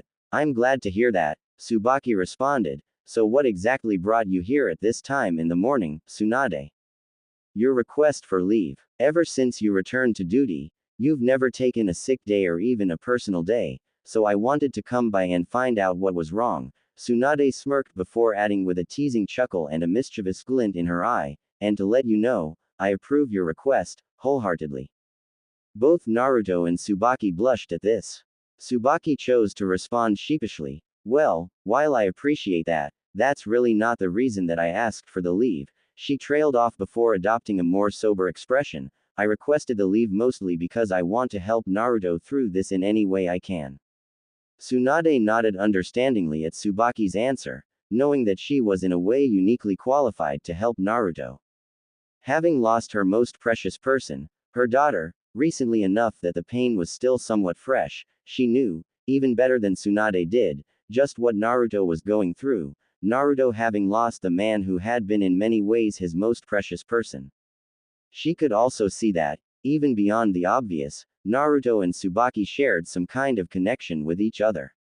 It wasn't something tangible that she could point at, but it was definitely there, and it was something remarkable to behold. She was brought out of her musings when Tsubaki brought her attention back to the moment, which brings up another question, Tsunade, where are Naruto's friends right now? He left your office yesterday morning, didn't he? Why was I the first one to make an attempt to help him with this? Because I didn't find him until late last night. Well, I can't speak for them, but, Tsunade turned her attention to Naruto, I can tell you that Shikamaru seemed affected by what happened once he got the news. He wasn't oblivious to how it would affect you, either. I've given him an assignment that will likely require your help, so that'll give him an excuse to find you sooner rather than later. He'll track you down in the next day or two. Naruto smiled softly. Good old Shikamaru, he always was a stand-up guy. Tsunade smiled herself at that, glad for Naruto that he had at least one friend she knew he could count on. So anyway, do you two have plans for later? I'd like to maybe spend some time with you, she finished in a hopeful tone. Actually, Tsubaki answered, tonight we'll be going on our first date. I'm going to take Naruto out and about today to help him find some suitable date wear. Ah, I see, Tsunade answered knowingly, before continuing after a few moments' pause, by any chance, have either of you ever eaten at Phoenix Hall? You mean, the really ritzy restaurant in the Clan District? Naruto asked in surprise. I could never afford to eat at that place in a million years. Tsunade offered a knowing smile. I'll make reservations for the two of you at 7 tonight. Don't worry about a thing, she quickly added before Naruto could object. I'll take care of all the arrangements and the logistics. All you two need to do is show up. Thank you, Tsunade, Tsubaki answered happily. Once more before Naruto could object, we'd be honored to accept such a generous offer. Very well, then, Tsunade replied, both of you have a wonderful day, and a wonderful evening as well. Naruto, come to my office in 3 days, there's the matter of Jiraiya's estate to be executed. What? Naruto asked in confusion. It means that he left a will, and named you an inheritor. He left you a few things. Oh, okay, he responded, becoming somber and subdued once more. Alright, then, you two, Tsunade said understandingly, I'll take my leave now. Naruto, I know you have Tsubaki, but if you ever need to talk to someone else about Jiraiya, my door's always open to you, okay? Naruto smiled and nodded. Thanks, Grandma. I'm still not that old, brat. You'd best remember that if you know what's good for ya, Tsunade retorted with a playful smirk. With that, she stood up and showed herself out. Naruto turned to Tsubaki, asking with a nervous edge, so, how are we going to pay for dinner at Phoenix Hall? Didn't you hear Tsunade? She said she'd handle the logistics. That means she's picking up tonight's tab. Oh, Naruto responded as understanding suddenly came to him. Well, why didn't she just say that? Tsubaki giggled before responding, come on, you. Let's get cleaned up again so that we can head out. Tsubaki had only added a pair of light white leather strap-on sandals to her outfit upon leaving her apartment. Naruto was wearing the white t-shirt and blue pants she'd found him in last night, along with his ninja sandals. Both of them were walking through the village streets, on their way to get Naruto some nicer clothes. Naruto had never imagined that he'd enjoy clothes shopping, but the idea of doing it with Tsubaki actually promised to be fun in his mind. Naruto suddenly adopted a forlorn expression when he and Tsubaki passed by the convenience store where he'd bought his popsicle the night prior. "What's wrong?" Tsubaki asked, sensing his depression. "I bought my popsicle in that store last night."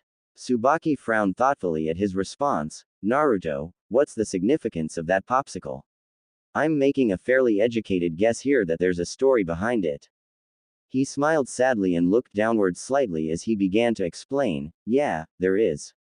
You see, when the pervy sage and I were looking for grandma to bring her back here, one of the places we stopped at was Atofika town. There was a festival going on at the time, and I remembered seeing a man sharing a double-stick popsicle with his son." Tsubaki gasped inaudibly and widened her eyes as he continued. "I wondered what it must be like to have a father that cared for you. And it really got me down that I couldn't even begin to guess. Well, Pervy Sage was also training me in the Rasengan at the time as well, so I left town at that point and went back to training. After a few hours, he'd found no trace of Tsunade there, so he came back and found me." Naruto's voice began to break, tears beginning to stream down his face as his smile, while still sad, became a fond one as well. He had one of those popsicles with him, and he shared it with me. That was the first time I had any kind of idea what it must have felt like to have a dad. Tsubaki began shedding tears of her own, turning Naruto towards herself and hugging him, wrapping her arms around his neck and resting his head on her shoulder while kissing his face. "What a wonderful experience that must have been for you," she ventured in a faraway tone.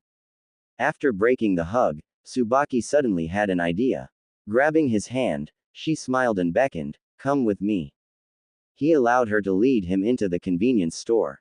As they entered, Tsubaki made a beeline for the freezer and started looking. Naruto just stared at her in confusion as she searched the contents of the freezer. After a few moments, her face lit up. "Yes, there it is," she exclaimed as she opened the freezer and picked out a white-wrapped frozen treat. Looking at the wrapper, Naruto saw that it was called a lovesicle. Tsubaki then led him to the cash register and paid for the frozen goodie. After exiting the store, she led him to the bench where she found him last night. As they sat down, she opened the package in her hand and pulled out a double-stick popsicle that Naruto had never seen before. It was cherry red, and each half of the popsicle was heart-shaped, only connected at the very edge. Tsubaki split it and gave one half of it to Naruto, who took it with an intrigued smile. Naruto also noticed that connected to both halves of the lovesicle was a long string of candy. "Do you know what the idea behind this is?" Tsubaki asked, referring to the lovesicle they were sharing. Naruto shook his head in the negative.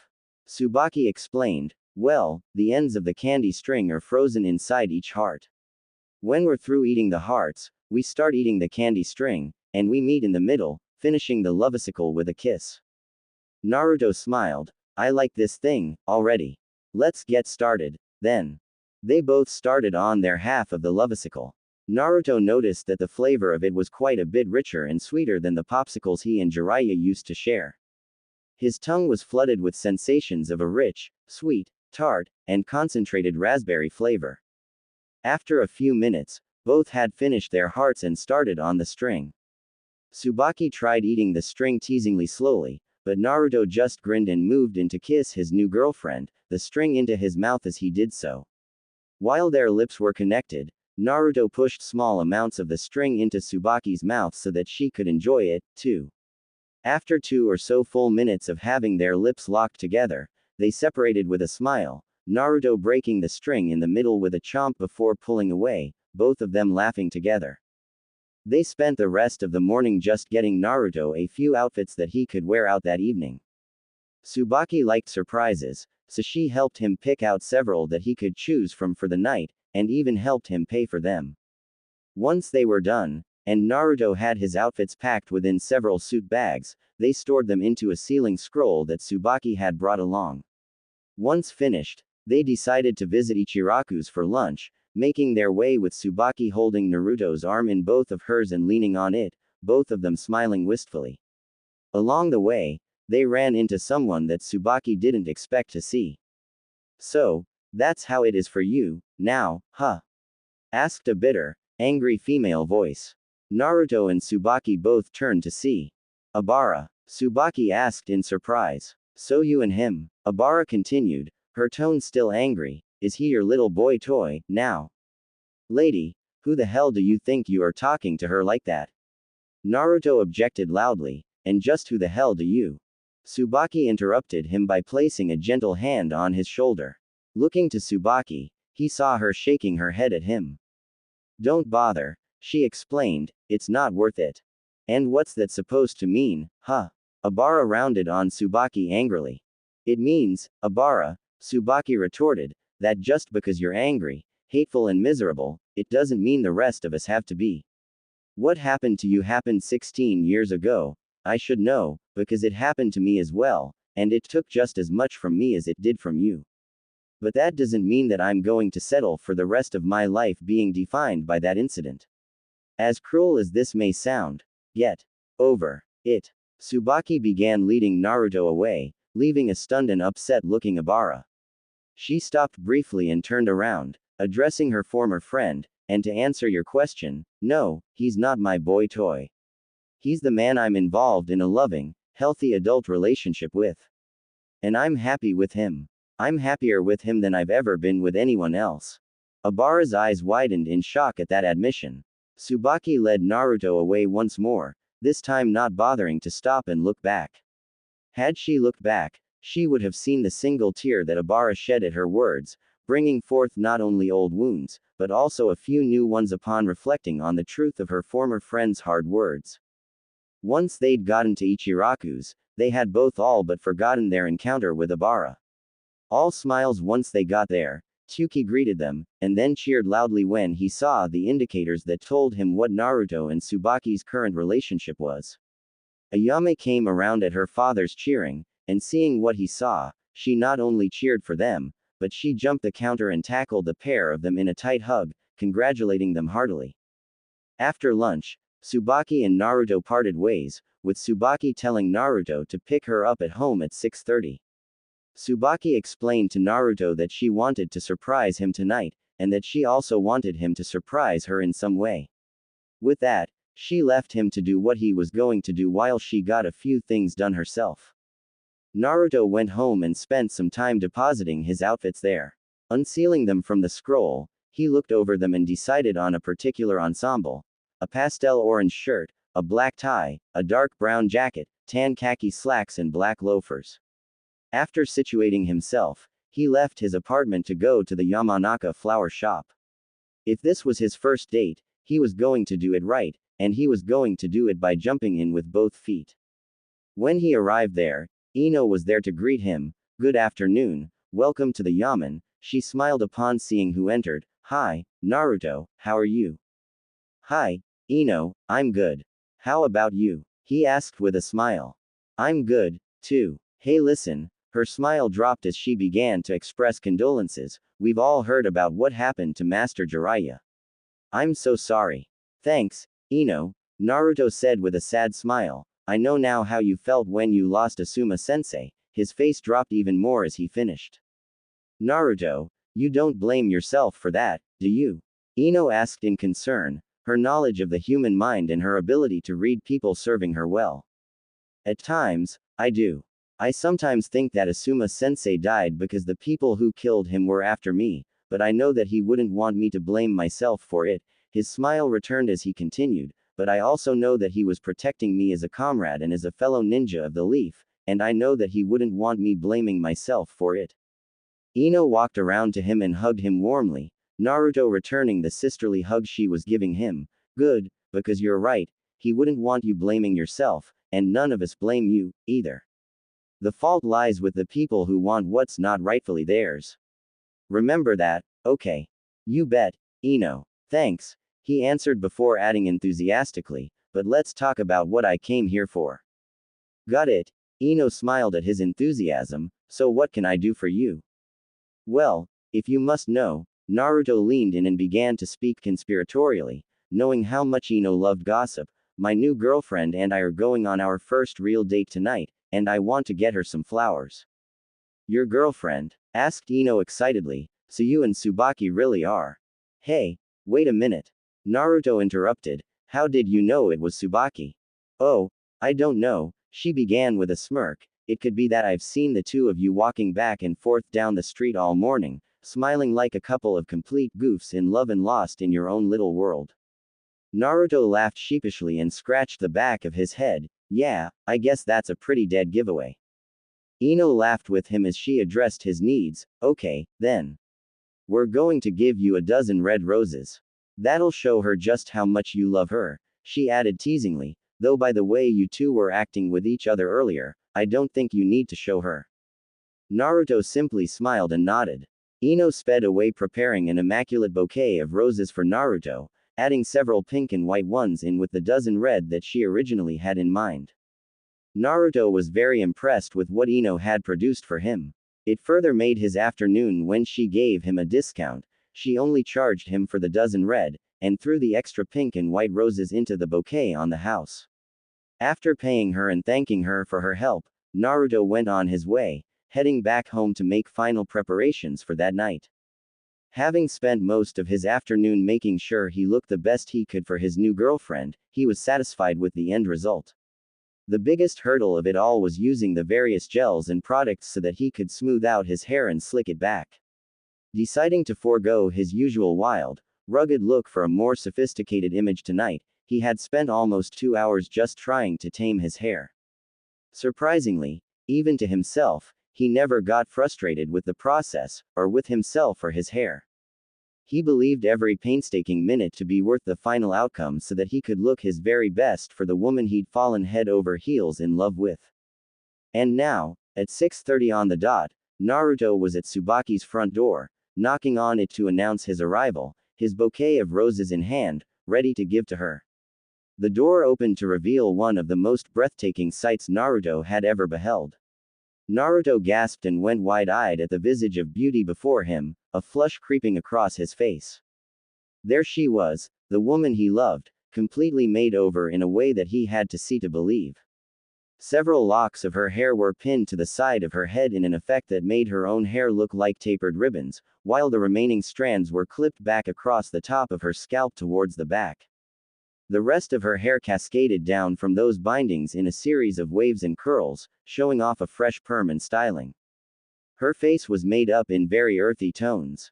She wore a blush that gave her cheeks a reddish-brown color and blended perfectly into her skin tone. Her lipstick was a semi-gloss that was a darker reddish-brown, with the red showing through a little more, accentuating her closed-mouth smile. Her eyeshadow was also a darker brown that faded perfectly into the rest of her complexion and the blush on her cheeks, making the brown in her eyes sparkle and come to life. Her mascara gave her lashes the extra fullness that brought a very sultry, sensual quality to her overall appearance. This was to say nothing of her apparel for the evening. She was wearing a knit tunic dress of a medium, light brown that was just a few shades lighter than her hair. The dress was too thin to be called a sweater, but had the appearance of one, being knit from what looked like wool and cotton. The dress itself started just off Tsubaki's shoulders, with an oversized fold-over collar, held in place with 3 buttons over her left. The sleeves were long, ending at her wrists, and the garment had been fitted for her silhouette, showing off her very womanly curves and supple bust. The hem of her dress ended at mid-thigh in a tapered layer pattern.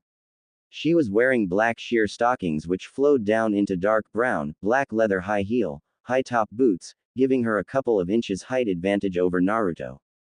Tsubaki, upon seeing Naruto's reaction, appearance, and the bouquet in his hands, smiled even wider, a blush crossing her own features as well. Hello, my love, Tsubaki greeted him warmly. Huh, Naruto responded dumbly. Tsubaki raised an intrigued eyebrow and smirked, waving her hand in front of his face. Naruto. You in there? Wah? Naruto asked, shaking his head before blushing even more deeply, feeling somewhat embarrassed at his loss of attention. He laughed embarrassedly and explained, "Sorry, it's just that you're so beautiful right now, I couldn't believe my eyes." Tsubaki's smile widened into a grin as her eyes welled up, touched as she was by Naruto's sincerity of her beauty at that moment. "Why, thank you. You look quite dashing, yourself, tonight." "Thanks. These are for you," Naruto responded, offering the bouquet to Tsubaki. Tsubaki took the bouquet with a smile on her face. "Thank you so much. Just give me a second to put these in some water, and then, we'll be off." Naruto nodded, waiting while Tsubaki put the bouquet into a vase. After a couple of minutes, Tsubaki returned, locking up her apartment and taking Naruto's arm. A few minutes after that found the Leaf's newest couple walking down the street, drawing quite a few stares, and more than one double take at the very good-looking couple. "Boss, that you?" A voice very familiar to Naruto was heard asking. Naruto turned in the direction of the voice. "Hey there, Konohamaru. How are ya? Haven't seen you around in a while." "I'm good," the young Sarutobi greeted before his tone became more subdued. "Hey, boss, I'm sorry about Pervy Sage. I know he meant a lot to you."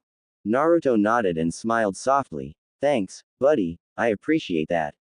Say, how's that new technique I taught you coming along?" "Well, I'm working to get stage 3 mastered right now, but I just can't seem to get it," Konohamaru answered in resigned frustration. "Yeah, that one was tough for me, too. I'll give you a tip. Use a shadow clone to gather the chakra at first, and that'll at least allow you to make it battle ready. You can work on mastering it later." Konohamaru's face lit up with sudden understanding. "Kami, why didn't I think of that?" He smiled and said, "Thanks, Naruto. Oh, and is this pretty lady you know," he held out his pinky finger, "girlfriend? Didn't know you were into older women, there, boss," he finished teasingly. Tsubaki laughed warmly at Konohamaru's reference to her, while Naruto grinned proudly. "As a matter of fact, yes, she is my girlfriend and I couldn't be happier. Konohamaru Sarutobi, meet Tsubaki Kenpi." "It's a pleasure, ma'am." Konohamaru bowed politely before the woman on Naruto's arm, "and I must say that Naruto has very good taste." "Well, thank you, Konohamaru," Tsubaki bowed back with a smile, "and it's always nice to receive genuine compliments from such a handsome young man as yourself." Konohamaru just laughed embarrassedly while scratching the back of his head in a very Naruto-like gesture. Naruto interjected, "Well, see you around, Konohamaru. We've got a reservation to keep. See you later, boss. Have a good night, you too," he exclaimed, waving at the pair. The both waved back and continued on their way. As they were walking along, Tsubaki remembered something. "So what's that new technique you taught him?" Naruto leaned in closer, answering quietly, "The Rasengan." "Really?" she asked in surprise. "Yeah," Naruto responded before chuckling, "It's funny. When I was explaining it to him, he thought I was showing him a pervy ninjutsu." Tsubaki laughed heartily at that, finding such a situation to be quite amusing. She could picture Konohamaru's letdown when he found out that Naruto wasn't teaching him a pervy ninjutsu, only to perk up when he saw what a technique such as the Rasengan was capable of. They continued walking along towards Phoenix Hall, continuing to draw gaping stares the whole way. Once they had arrived, they stopped and took in the 4-story building that housed the restaurant that was so popular with the clans and with visiting foreign dignitaries. The architecture was of a classic pagoda style, the facade painted in red, black and gold. Each ascending level of the structure got smaller, the smallest being at the very top. As soon as the staff caught sight of them, they were immediately shown in and brought before none other than Shuza Akamichi. "Ah, good evening, Naruto, Tsubaki," he greeted them both with a hearty smile. "Hi, Mr. Shuza," Naruto greeted back with a friendly grin of his own. Shuza nodded and continued, "Welcome to our fine establishment. Lady Tsunade has already made all of the arrangements this evening, so if you would, please follow me to your private dining room." Naruto and Tsubaki raised their eyebrows and smiled in pleasant surprise. They followed Shuza up 3 flights of stairs, ascending to the top floor. As they walked down the crimson-paneled, lowly lit hallway, they could smell a kitchen to their right, the heavenly sense of delectable delicacies wafting out and inflaming their appetites. The hallway ended at a large set of double doors. Shuza opened one of the doors and escorted the two of them into the room beyond. The room itself was lit entirely by candlelight. The walls themselves were crimson paneled just like the hallway outside. Bouquets and collections of flowers were scattered along the walls and in the corners of the room, and the table was set for two, with a single lit candle in the center. Soft music could be heard through the loudspeakers inside the walls and ceiling. Both of them grinned widely at what lay before them. This room was set up for the two of them alone. Welcome to what we like to call the romantic getaway room, Shuza explained. Tonight's selection will be served in several rounds: appetizers, salad, entrees and sides, and dessert. The appetizers we've prepared for the two of you are stuffed peppers, dango, and edamame. The salad will be a mixed greens variety. The entree courses will consist of herb roasted pheasant, seasonal grilled vegetables, akamichi-style barbecued pork, chicken fried in peppered rice, and of course for Naruto, miso ramen courtesy of Tyuki Ichiraku. Dessert will consist of several fruit pies. Awesome! Exclaimed Naruto, while Tsubaki giggled at his enthusiasm. For beverages, we'll be providing you with a bottle of the Land of Honey's finest honey and plum sake, 3 pitchers of hot green tea, and several different fruit juice blends. That sounds wonderful, Shuza. Thank you, Tsubaki responded while Naruto nodded. One last thing, Shuza added, as he made the ram hand seal. A second later, the walls faded away, leaving the room exposed to the outside as Shuza began to explain. The walls have several seals in them that allow them to become transparent on the inside. This way, you can dine in complete privacy while having a panoramic view of the village from the outside. You'll appreciate it a lot more once the sun finishes setting, believe me. Tsubaki and Naruto smiled wondrously at the degree of service they were being given. Shuza bowed and informed them that they would be bringing in each course of the meal shortly. Shuza then left to bring in their drinks. Conversation between the two of them centered around the two of them getting to know things about each other. Both had agreed that while they knew each other, they didn't know a lot of things about each other, so they decided to spend their time filling in the gaps and details that gave who they were as individuals their context. Naruto spent some time telling her about his childhood, and also about some of the missions he undertook before he'd left with Jiraiya to train. Tsubaki was surprised to learn that his legendary Nindo of never going back on his word, and doing whatever it takes to protect his precious people, was influenced in large part by none other than Zabuza Momochi and his associate, Haku. She was even further surprised when he told her about he had beaten Kiba in the Chunin exam final round preliminaries with a severe handicap that he didn't even realize he'd had at the time. There were several other amusing stories he'd told her as well, such at the time where he and his squad tried to get a peek at Kakashi's face beneath the mask, or the time where he had to stay on top of Gamabunta's head for a whole day in order for him to agree to let him use his contract. There were some more serious stories as well, such as when he and Jiraiya had found Tsunade and fought off Orochimaru, and the Sasuke retrieval mission, where all of his comrades walked away with injuries. Tsubaki couldn't help but remember back to when she'd seen him in the ICU after that incident, bloodied and banged up. She'd almost shed a tear as that memory resurfaced, but managed to keep it down, doing all she could to make sure that tonight was as happy and joyful for Naruto as possible. She'd also shared several stories of her own life. How she'd graduated from the academy during wartime under the 4th Hokage's watch, how she'd been forced to leave shinobi duty once she'd gotten pregnant with Kasumi, her life leading up to Kasumi's graduation from the academy, and the challenges that came with raising a child alone. Naruto hadn't realized just how challenging Tsubaki's life had been. It was different from his own, but the demands placed upon her as a widow and a single parent were overwhelming without someone to help her share the responsibilities. Her friendship with Ibara had solidified and deepened during that time, as they both would help each other out with their daughters when one or the other of them needed a break. Naruto couldn't help but think that it was truly tragic how angry and bitter Ibara had ended up, but Tsubaki had also told him that Ibara, in a sense, had put herself into the situation she was in. The fact of the matter was that Ibara was always a spiteful person by nature, someone who needed something to be angry at, lest she turn that anger on herself. Naruto only hoped that Obara could one day let her anger go and find something, or someone, worth living for. They learned about each other's hobbies. Naruto had expanded his hobbies beyond tasting and comparing ramen in the last several years to include gardening, taijutsu training with Rock Lee, and various other physical activities. Tsubaki's hobbies were more mental than Naruto's were, such as solving puzzles and playing mind teasers. With the exception of Lee's extreme training, the two of them resolved to engage in some of their hobbies together, as well as finding new mutual hobbies that they could enjoy. Each course of the dinner seemed to taste better than the previous one. The sake and tea also complemented the meal quite nicely.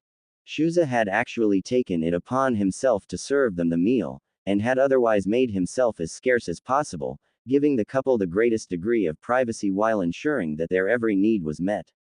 As the meal went on, the two noticed that the sun had set, and the view from the high room was indeed spectacular, enhancing the already romantic atmosphere by allowing them to eat under the stars. The way that they were looking at each other was not lost on their host. "If you like," Shuza offered, making his presence known, "this door does lock from the inside." "Why?" Tsubaki asked warily, though she raised a bemused eyebrow. "Well," Shuza chuckled before finishing, "let's just say that some have been known to use this room for other things besides eating." "Oh," Tsubaki responded with a blush, I see." Naruto responded with his usual sheepish laugh while scratching the back of his head, sporting a blush of his own. "Well, I'll leave you two with the option," and with that, Shuza left the room, leaving the two of them to their own devices. Deciding that such activities, at least for now, were best kept within the privacy of one of their homes, and the comfort of a bed, the two prepared to exit the restaurant, only to be stopped by Shuza, who had a very nice camera around his neck. "A moment, you two," he began, "Lady Tsunade asked me to take a picture of you two, here. She wanted one, and she'll also pay to have duplicates made for each of you." The two of them smiled and nodded, allowing Shuza to situate them into a loving couple position. Naruto was standing proud and tall, while Tsubaki was leaning against Naruto from the left-hand side.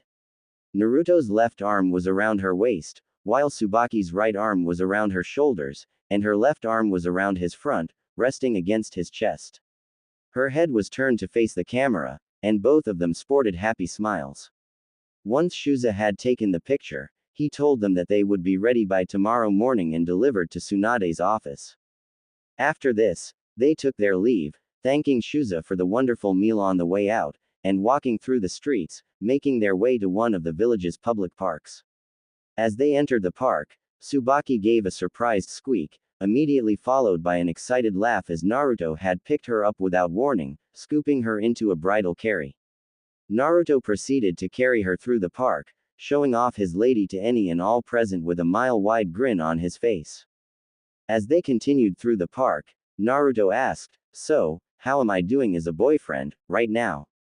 "Well, let's see," Tsubaki began, assuming a mock thoughtful expression, bringing her finger to her lips. "You dressed in a very sharp outfit for me, you brought me a beautiful bouquet of roses, you've taken me to a 5-star restaurant and fed me a spectacular meal. You're showing the world at large that you're proud to be with me. I'd say, you're doing wonderful, Naruto," Tsubaki answered, kissing him on the cheek with a smile. "In fact, I'd say you're doing perfectly."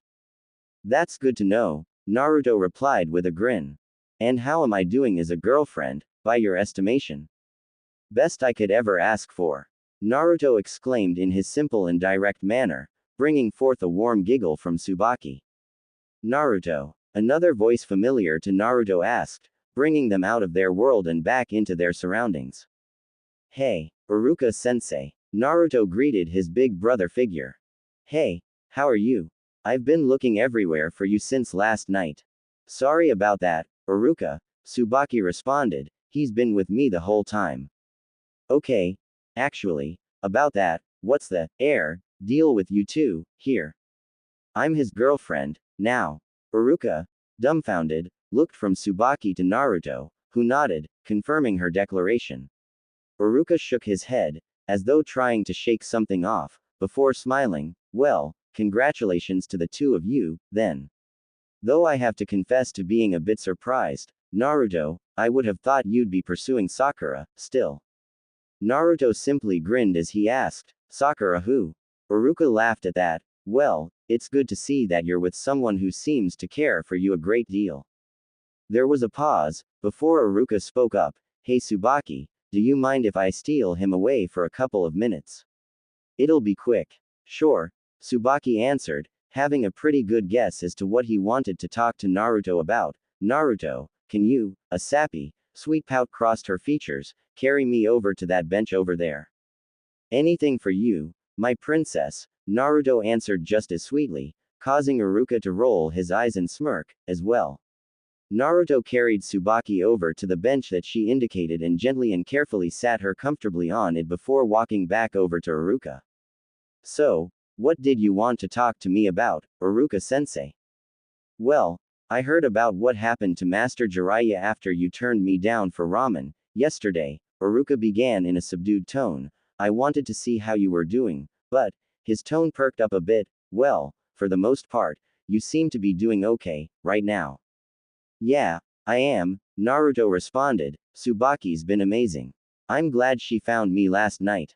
About Tsubaki, Naruto frowned at Iruka's slightly wary tone, are you sure you know what you're doing?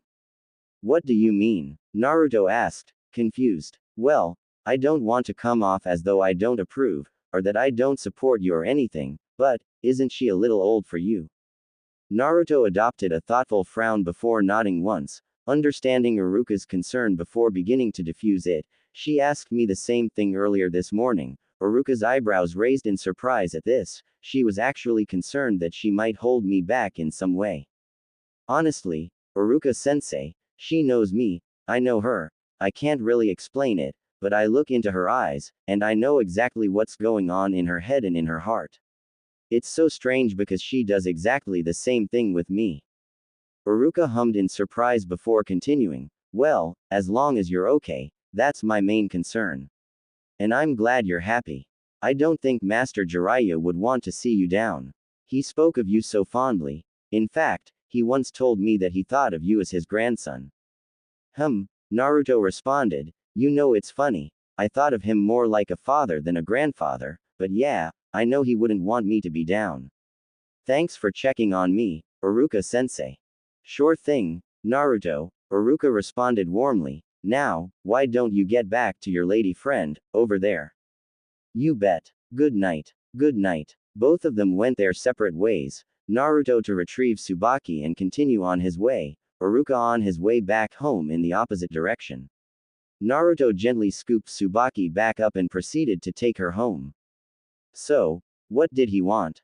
Oh, he just wanted to see how I was doing with things, Naruto began, and he also wanted to make sure I knew what I was doing with, well, us. Oh, Tsubaki responded, not at all surprised. So, what were his concerns? Same as yours, actually, Naruto answered directly, that in itself seemed to calm his nerves a bit, and he's glad that I'm in good spirits with you. Tsubaki smiled, that's good. I'm glad to hear that. As soon as they left the park, Naruto lowered Tsubaki to her feet at her behest. She took his arm in both of hers, once more hugging it to herself, as they went on their way back towards her home. She looked on curiously as Naruto suddenly stopped. Following his gaze, she saw a large stuffed frog in a shop window. Naruto unconsciously walked over to the window and put his hand on it. Tsubaki walked up beside him a few moments later, put her arm around his shoulders and asked concernedly, are you okay? Naruto closed his eyes and sighed, before nodding slowly, remaining quiet. Tsubaki brought her other hand up to his face and guided his gaze to hers. Naruto, talk to me about it, she implored softly. Naruto began, the first time Pervy Sage had ramen with me, he chuckled as he looked back at the stuffed frog and continued, he stuck me with the bill, by substituting himself with a big stuffed frog just like this one. Did he really? Tsubaki asked with a laugh, the prank master from hell got pranked. Wow, I haven't been called that in a while, but yeah, Naruto laughed as well, smiling fondly at the memory. His smile faded as Tsubaki saw fresh hurt in his eyes. I wanted him to keep watching over me. I wanted him to see me become the Hokage, but I only ended up showing him the worst, most uncool side of me. Sensing that he wasn't done, Tsubaki remained quiet and attentive. Naruto closed his eyes as a few tears made their way out of his ducts. He sighed and continued, I have so many regrets, Tsubaki. I wish I'd listened to him more. I wish I hadn't blown my top at some of the training he gave me. His voice broke as he finished, I wish I'd been a better student to him. Tsubaki immediately wrapped him into a comforting hug and kissed his cheek, effectively interrupting his lament. Naruto wrapped his arms around her in response, weeping silently as she rubbed his back and the back of his head comfortingly. After a few moments, Tsubaki pulled back, cupping one side of his face with her hand, stray tears of her own flowing down her cheeks.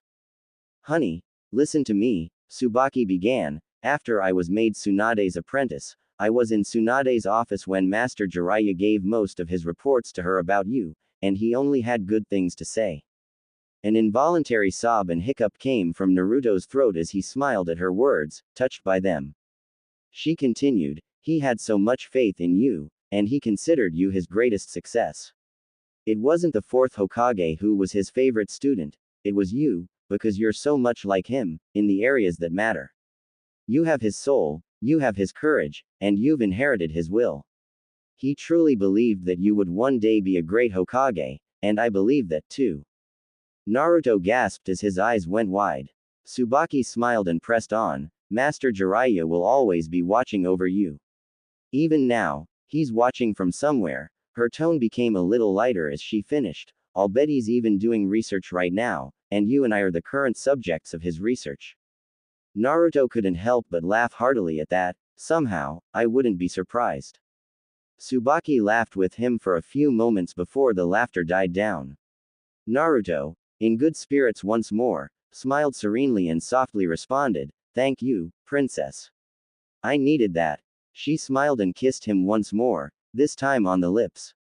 Pulling away with a smirk, she offered in a sultry tone, so, what do you say we go back to my place and honor his memory by giving him some research material, Naruto smirked back and responded by kissing her once more as Tsubaki teleported them both in a swirl of leaves back to her home, in eager anticipation of the night's impending delights, unaware of the two who had been observing them from the shadows.